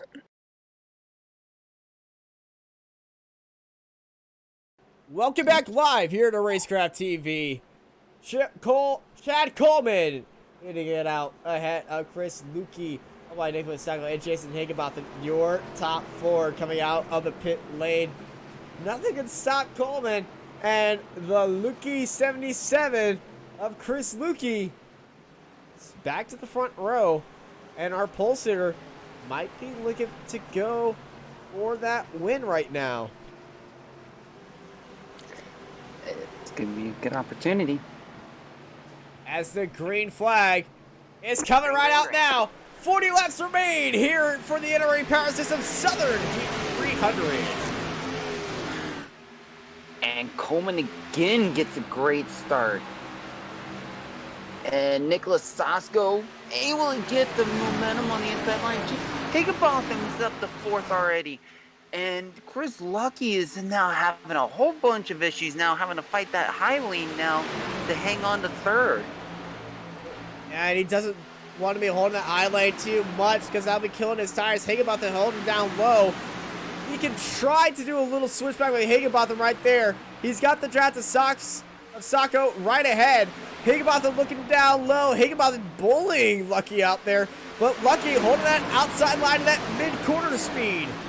And Lucky is just going to barely get ahead of Higginbotham still.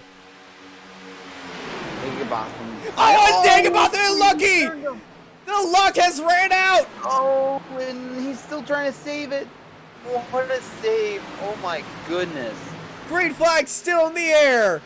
Lucky, Higginbotham got into each other, and oh my goodness, Chad Oxidine turning into a rallycross car. As he makes that move. Oxidine was able to make that. Yeah, he was able to make that move clean too, which was amazing. At the same time, that just opened up the gap big time for Sacco and Fulton. I believe they're already almost a full second now ahead of. Here's that move by Oxidine. Where was the space off the track? Not much. My goodness. Unbelievable.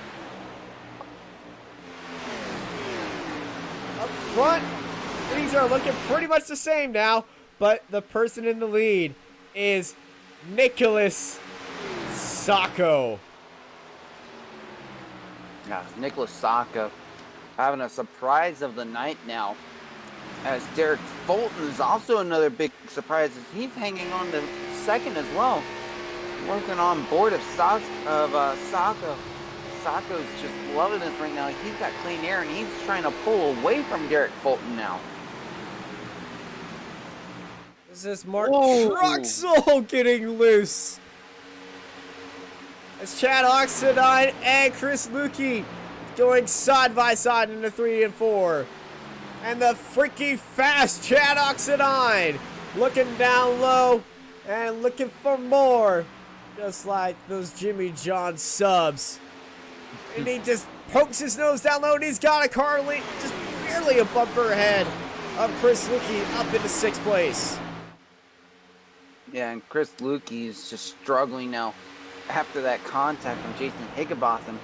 And looking further ahead now, Chad Coleman able to start making his way. Oh, he's falling down. Up.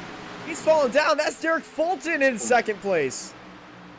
Fulton is in 2nd, but I thought Coleman was trying to make some ground up, but it looks like he's actually not, as Gabriel Ellison's in 4th as well, trying to make his way back up after losing spots early. After that crazy whack job of a turn 3 with Lucky getting turned by Higginbotham, this has blown the door right open as Fulton goes wide, and here comes back the Georgia boy of Chad Coleman. And they're going 3 wide through the tri-oval. Hold on to your seats because I think they're going to fly out from under you. So we're going 3 wide through turn 1 and 2. Boy, and Fulton stuck in the middle. Fulton had a little bit of a slide. Coleman's moving up to 2nd if he can hang on to it. And Nicholas Sacco hangs on to the lead as he dives it into the inside lane of 3 and 4, hanging on to this lead. What is happening here in the lead is absolutely incredible. You can hear my voice. I got the biggest smile on my face right now. This is some great racing up front. Great racing indeed, as this actually has now helped as Chad Oxidine and Richard Beasley and Chris Lukey are all catching up. Meanwhile, Sacco doing everything he can to try to hang on the first, as Chad Coleman now takes over 2nd. Yeah, Coleman with a great corner exit as Fulton let that by for him. And now it's bumper to bumper to bumper to bumper to bumper to bumper to bumper all the way back to 7th place. And oh no, Oxidine's in the wall. Oxidine with a heavy impact on that outside wall. He's going to lose a lot of ground. Mark Truxell now is looking on the inside line to make it work. Jason Higginbotham's following him, and Oxidine just, oh, he almost hit the wall again.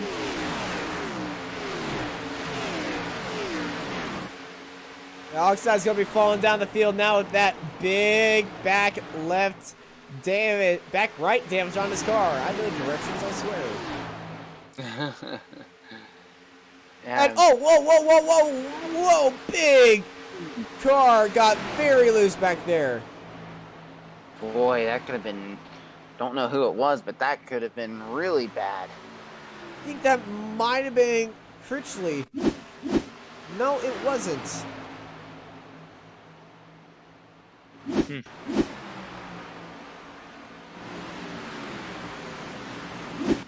Now, I don't know, a lot of question marks on that one, but boy, that could have been interesting.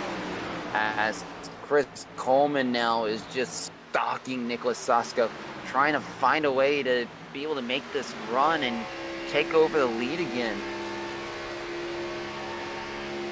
right on board on Chris Coleman. He's chasing down that iRace Designs 29 of Nicholas Sacco.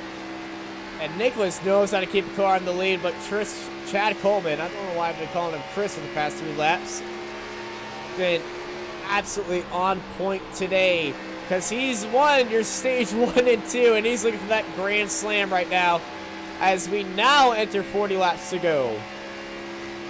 40 laps to go, and the gap is very small for these top 5 as Coleman's now just trying to bide his time here, and Sasko's leading. Got further behind Derek Fulton, Gabriel Ellison, and Richard Beasley, top 5, and then you also have Chris Lukey starting to fall back a little in 6th. A lot of laps still left to go here. 40 laps down, 40 to go. Halfway through stage 3 here in Atlanta.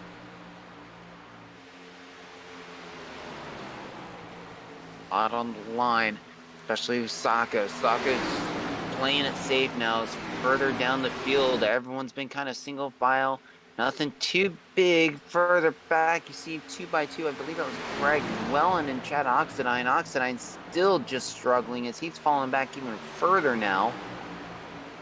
They started racing once again after that caution 20 laps ago. So these guys with about, I would say just barely. Yeah, just barely will get to the end. Maybe with about 5 laps of what a slide by Fulton!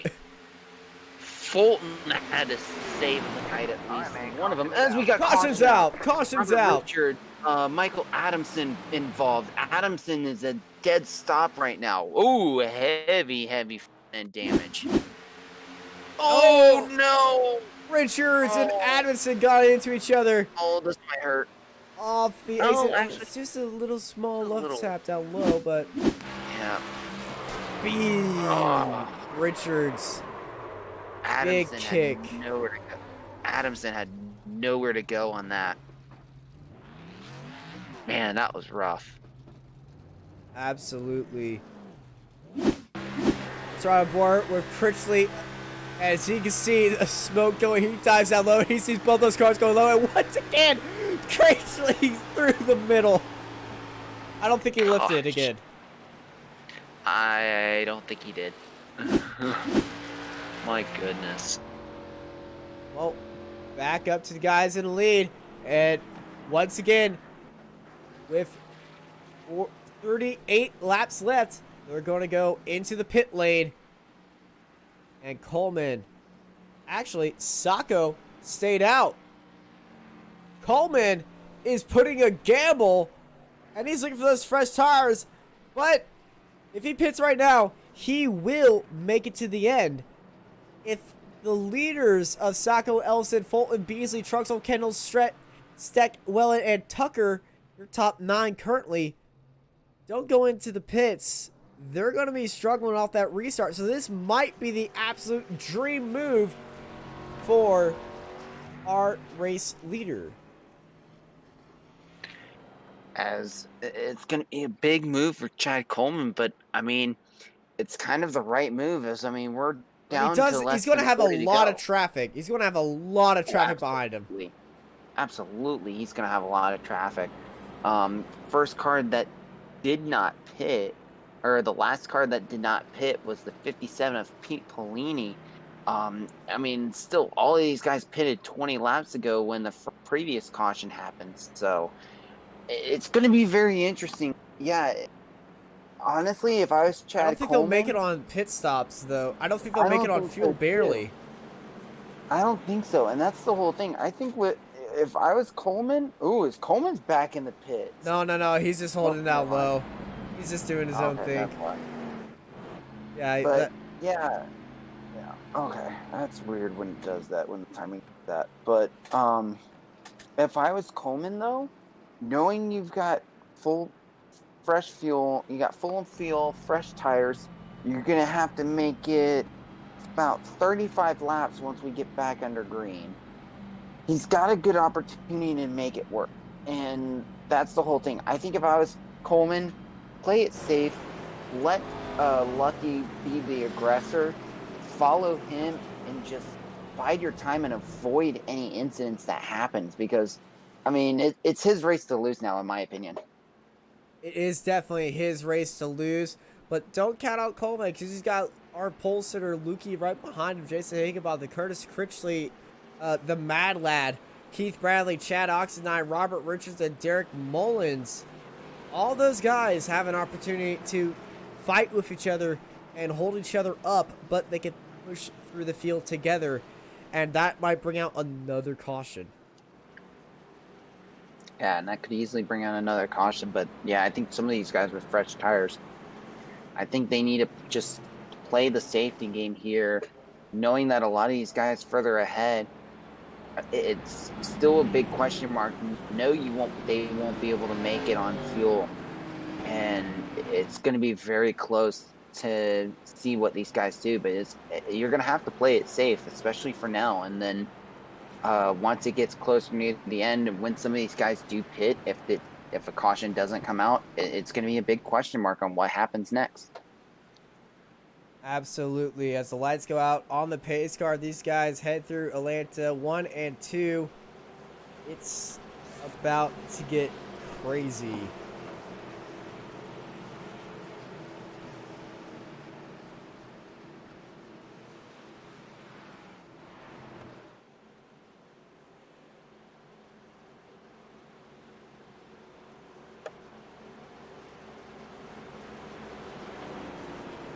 Sacco, Ellison, leading out the field. 40 laps, 35 laps left here in Atlanta. Can they hold off the charging cars that went into the pits for these next 35 laps? And can they make it to the end? Will there be another caution? Let's find out as the pace car pulls off, and we're going back to green flag racing. Saxco gets the better run this time, but look at these cars starting to make a hard charge through the field now. Richard Beasley now diving to the low side now, trying to make a run on Gabriel Ellison, and Ellison's going to fight back a little here, trying to hang on for third place. These guys already causing a lot of trouble. I guess he's one of those troublemakers. Chad Coleman bullying Rhett Tucker off that bottom line. Bullying him off, and now he's going to try to bully Greg Welland, but he's got to keep an eye because Jason Higginbotham's right behind him as well. Yeah, Coleman up into 9th, and on those fresh tires, he is faster than everybody right now. And look at Lucky going wide on Tucker.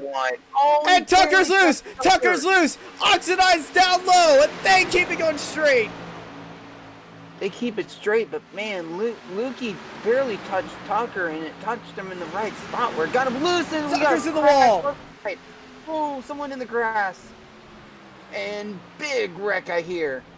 Pete Bellini was in there, and we're still under green. Keith Bradley was the one that went crazy off track right here. It was Bradley who got up into Tucker. Tucker went into the wall, and Bradley took out a cone, and he took a little bit of a jump right there, and he nailed it. Oh boy. Rallycross style through the grass. My goodness. Meanwhile, Chad Coleman back up to 5th, and he is on a hard charge now with Higginbotham right behind him as well. Look how much space they're gaining up on the 27 of Gabriel Ellison. Ellison's looked down to his inside and can't believe his eyes. This guy's back! Yep. Oh, and Fulton almost got the right One, rear. two. Can he go for 3 in one corner? Yes, he can. Chad Coleman is running these jewels fast through the field right now, and he's turning up the heat in the NRE Power Systems Cup Series, and he's got the lead. Got the lead super easily, and Beasley was trying to follow, but it just wasn't working, and there goes Jason Higginbotham now around Sasko. So fresh tires right now. 1, 2, and 3 as Oxidine gets around Sasko heading into 3.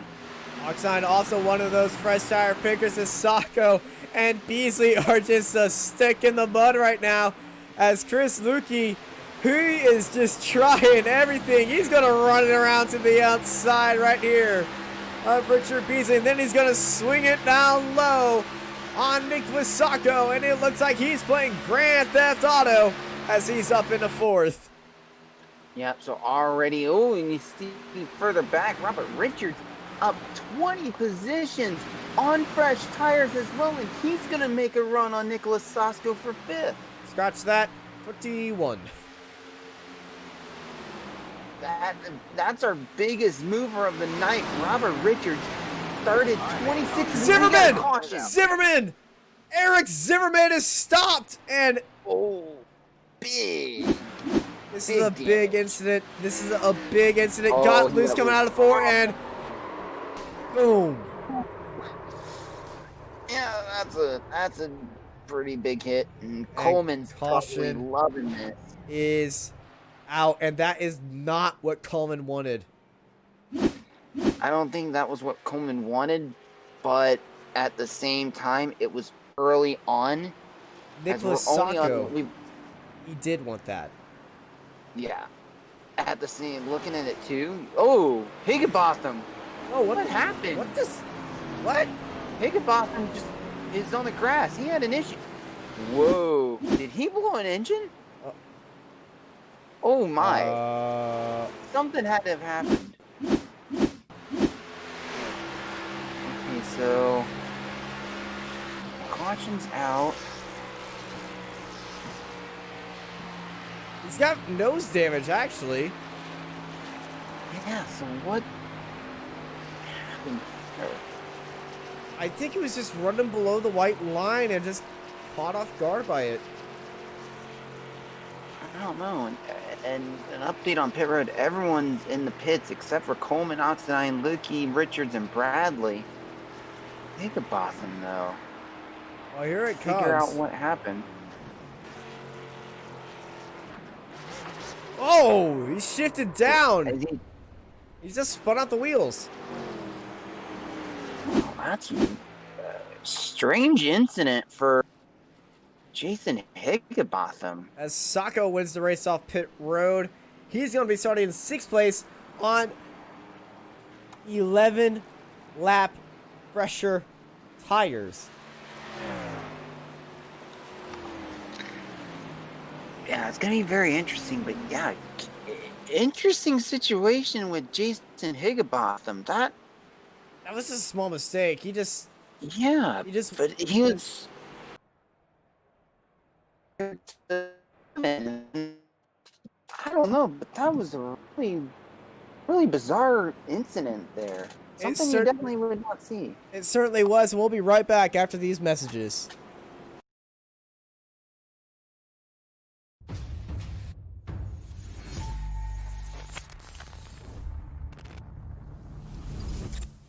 At McConey Setup Shop, we offer custom-built setups for any asphalt oval car. Prices starting at just $5. Weekly setups available for all Legends, late models, modifieds, and NASCAR trucks, Xfinity, and Cup cars. Do you need one-on-one driver coaching? We've got you covered. Visit www.McConeySetupShop.com and find yourself in Victory Lane. McConey Setup Shop, handling all your setup needs so you don't have to.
Welcome back to Racecraft TV with just 15 laps left.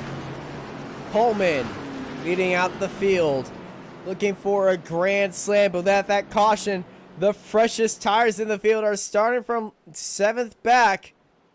And this small grid that we got left right now, we was still on the lead lap. It is only 20 cars left on the lead lap with a contention to win. Can Coleman and Higginbotham defend their spots? And can Sacco, with just those 11 lap fresher tires, make it through just these 6 cars ahead of him? We'll find out very shortly as the pace car is coming through 3 and 4 right now. And that was a very late exit. We're going back, racing into early jump from Chad Coleman, the Georgia boy. Meaning no harm. And he's jumping into the lead. Oxidine's trying to take advantage of the issues that Higginbotham had. Higginbotham looked like he had a little bit of damage on his nose. So here we go already as Lukey's already looking on the inside. We got 3 wide further back. And I believe further back, that is Chris Critchley right up on the back bumper of Robert Richard, who's both of them are actually Critchley's on fresh tires, trying to get his way back up to the front. Critchley had an amazing race. He immediately jumped Sacco. He had that inside line, so I wasn't surprised by that. Sacco holding that outside line. Critchley, he's looking down to the inside once more. Robert Richards went up a little bit high, and now he's pushing Critchley down low. And Critchley's going to try to force his way, and Sacco went way wide. Sacco went way wide. 12 was trying to cut off the 51, and it hurt him. And the 12 is trying to hang in there and hit Richard Beasley on the inside now, as Curtis Critchley is trying to work his way back up on the freshest tires. And there was 3 wide inside outside USA here in Georgia, and it's awesome.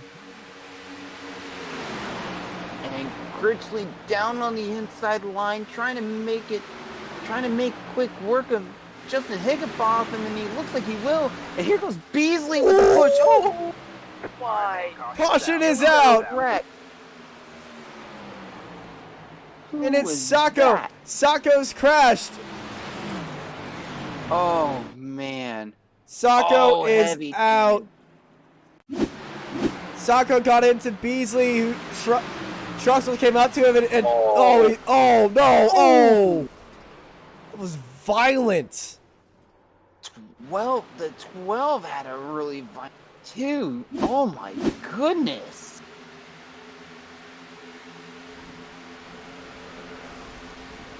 Wow. Oh, and the 12 got someone else in the process, too. Oh, my goodness.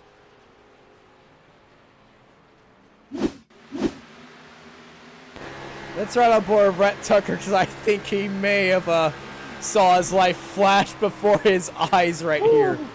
Whoa. Got a little bit of contact right there, but it kept it going.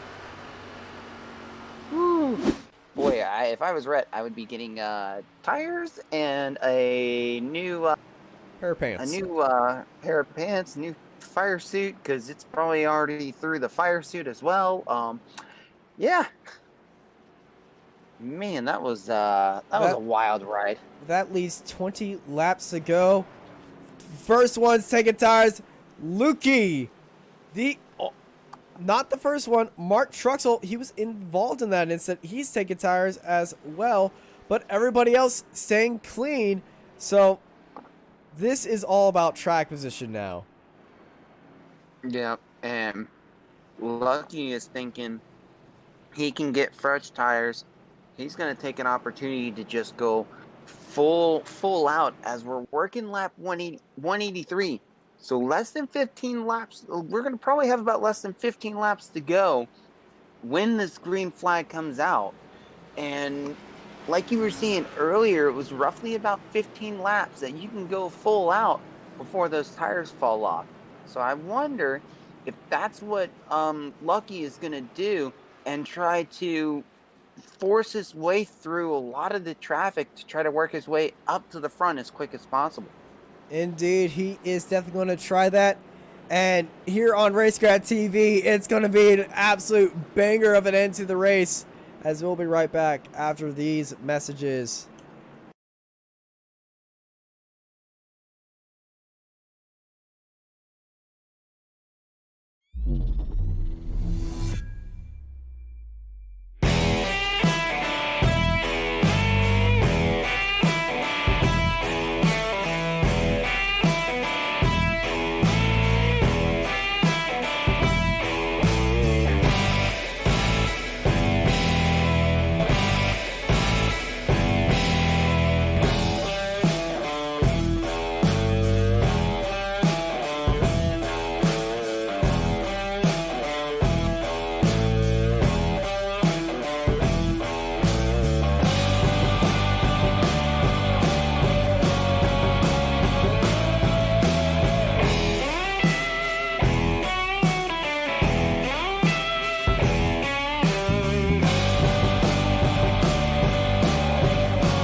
At McConey Setup Shop, we offer custom-built setups for any asphalt oval car. Prices starting at just $5. Weekly setups available for all Legends, late models, modifieds, and NASCAR trucks, Xfinity, and Cup cars. Do you need one-on-one driver coaching? We've got you covered. Visit www.McConeySetupShop.com and find yourself in Victory Lane. McConey Setup Shop, handling all your setup needs so you don't have to.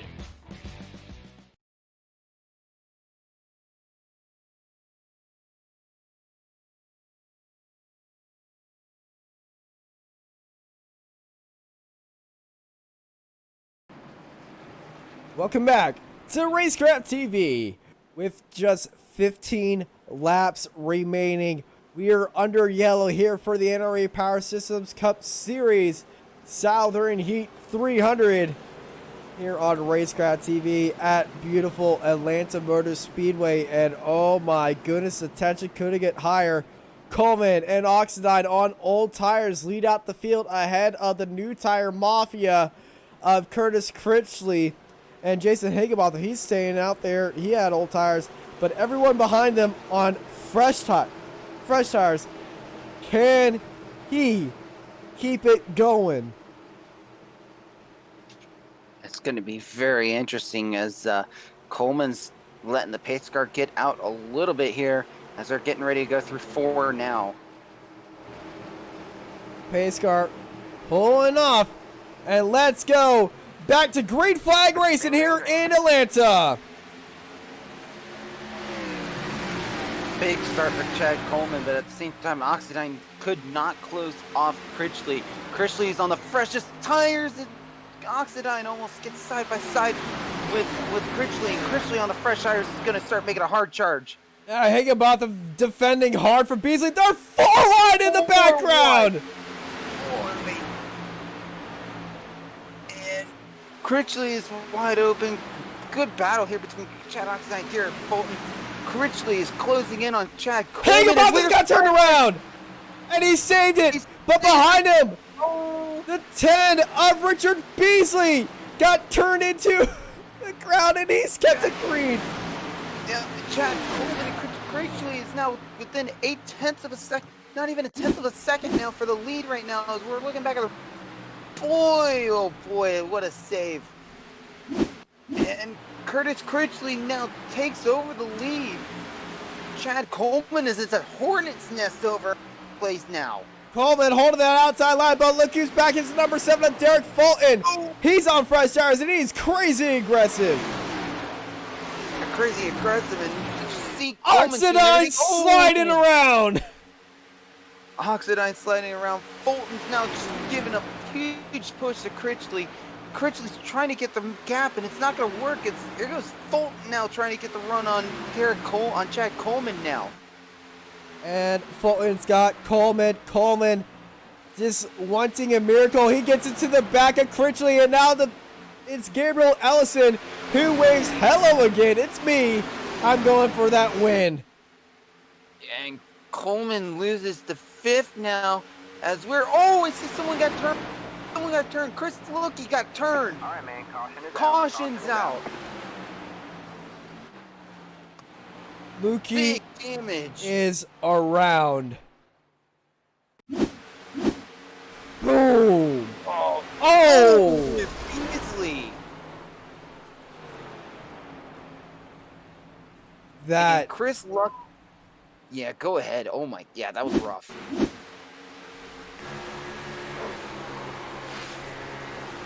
Netcode giveth and netcodeth taketh away. Yes. Wow. I'm curious on who got into Nobody else. Lukey. It was just Lukey. No. It looked like Lukey got turned at first. No, he was turned. Cause I thought I saw him. Yeah, who is that? Oh, that is who is that? 92, Keith Bradley. Oh. Oh boy, this could get interesting. And he's out. He is completely out because he was involved in an incident at the start of this race. But caution is back out here in Atlanta with just 10 laps to go. We'll be right back here on Racecraft TV with just after these messages.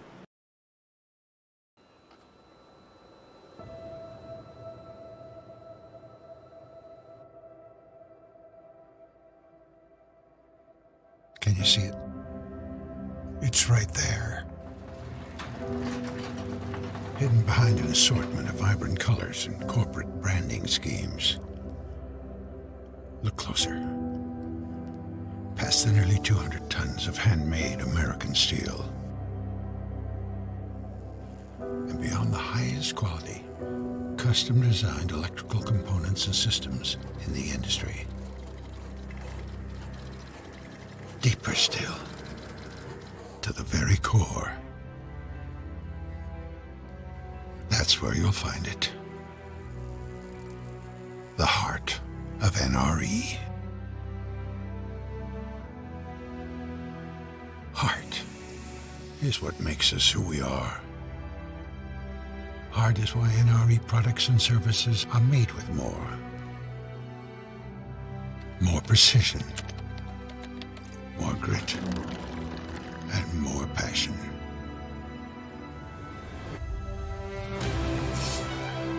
We're the largest independent supplier of locomotives, parts, and components on the planet. Vertically integrated and strategically positioned for multiple domestic and international facilities. Our capacity and efficiency are simply unmatched. Fast and worth ethic, and sealed with a calloused handshake. We design real solutions for real-world challenges. Whether we're leading the charge on clean emission solutions or integrating the latest performance-enhancing technology into virtually any locomotive platform, we quote to delivery and ship from stock to offer the most flexible and comprehensive work scope throughout our global reach.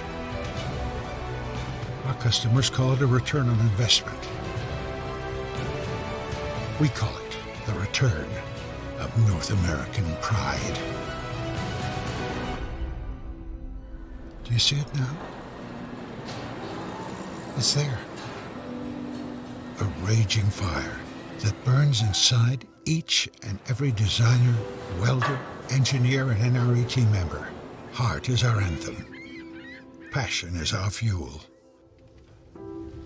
They drive us towards success, push us beyond boundaries, and they guide us to you. Heart is what moves us forward.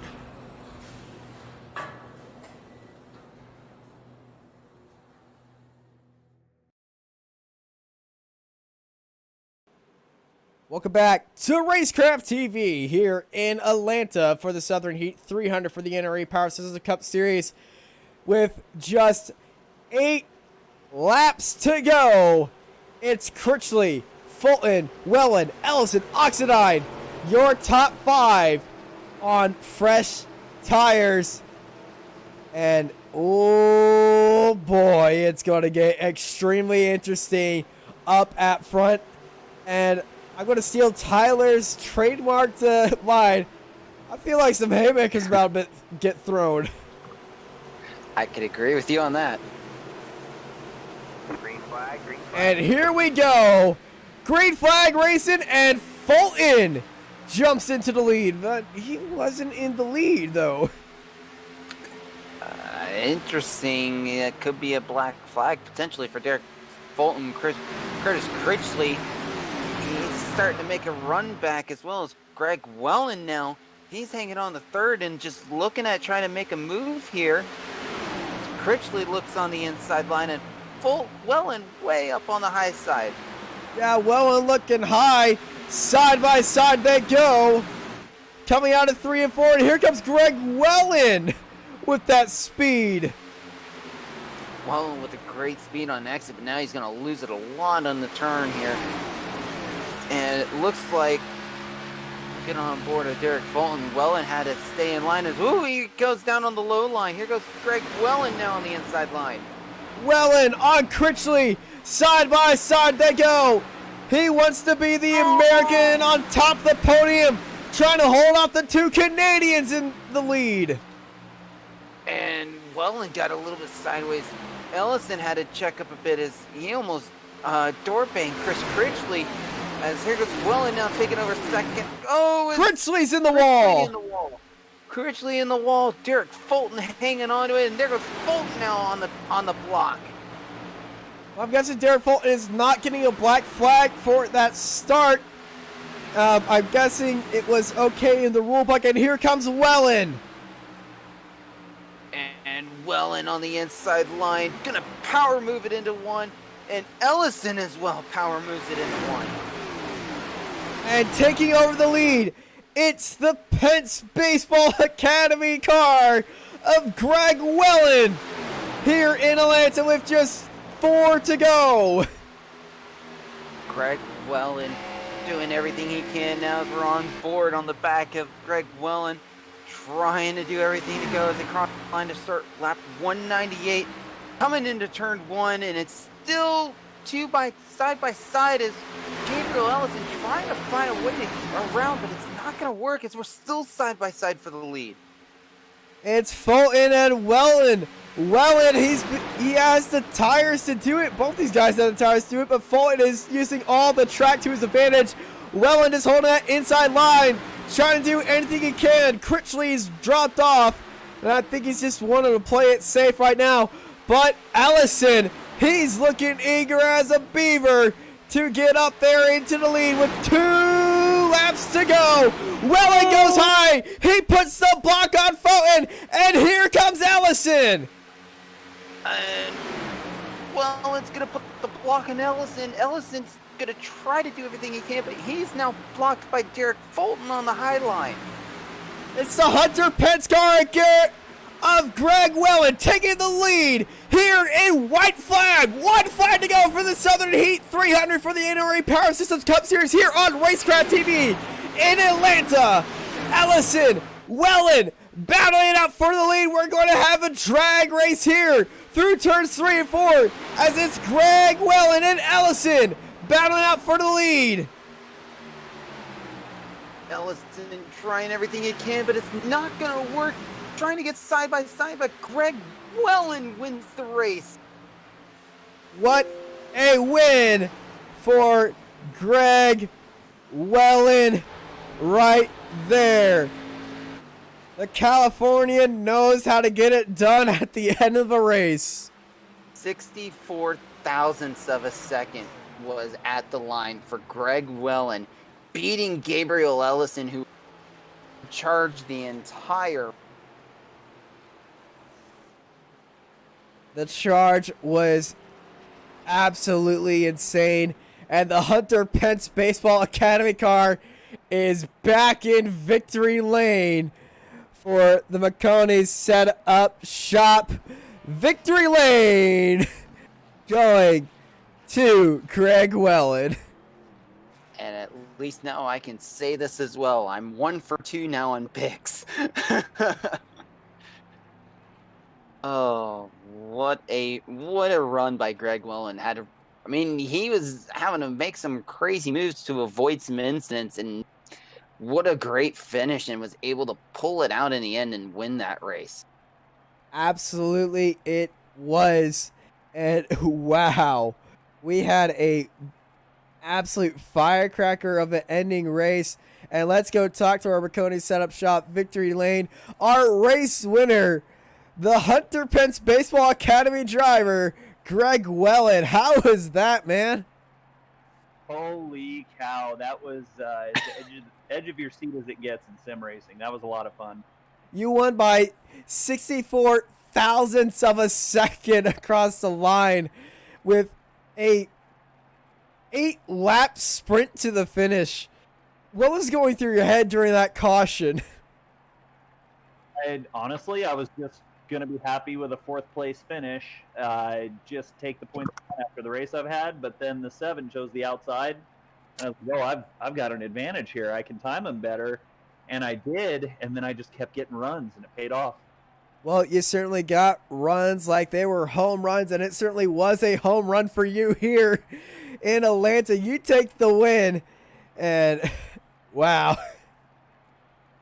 Glad we put on a heck of a show there at the end for you. It was a long race, not a whole ton of action throughout, but the end certainly was exciting, man. I cannot say enough about Gabriel and then Fulton. I mean, those two guys are just incredible. That was a fun race. It certainly was. Before we let you go, anyone you want to talk to, whatever, you earned it. So my buddy Chad, his son likes to watch these. He lives in Kansas. I gotta give a shout out to his son. Hey, buddy, I'm glad you got to watch me win this one. This was a fun one. My family, and then also Hunter Pence Baseball Academy. This is for you boys. Yeah, those boys are gonna be absolutely just overjoyed with that win. Thank you, Greg. Thanks for putting on a great show, and congrats on the win. 10-4. Thank you very much, guys. Love the broadcast. Well, I'll be watching later. All right. Thank you. And Tyler, who are you standing by with? I'm standing by second place of Gabriel Ellison, and Gabriel Ellison just doing everything he could to win that race, and then just the wheels fell off at the end. How tough of a race was that, trying to fight for the win? I'll tell you what, that was super tough. I ran second or third all day, and I didn't have nothing for Greg there at the end. He just took a good line, but I'll tell you what, that last battle between me, Derek, Greg, and Curtis, that was something. That was really intense. That's some of the most intense racing I've ever had on here. Yeah, and especially with the intense, where you were having 3 wide action, and then some of the wrecks that were happening, just being able to avoid it. Pit strategies as well going in your play. That last call coming in for tires after you had the top 6 earlier on stay out. What was the reason for that call? Was it just hoping for another late race caution to come out to get you back up to them again? No, man, it's just this track, the tire fall off is insane. The surface is like driving on cheese graters. So, they had like 10 lap older tires if I pit. So I knew, that was more than enough of a difference. We had 15, 20 laps at that point. That's plenty of time. I didn't have another set after that, but I figured I had one set that I've been saving. I figured that was the perfect time just because how quick the tire wear happens. Taking advantage of that tire wear.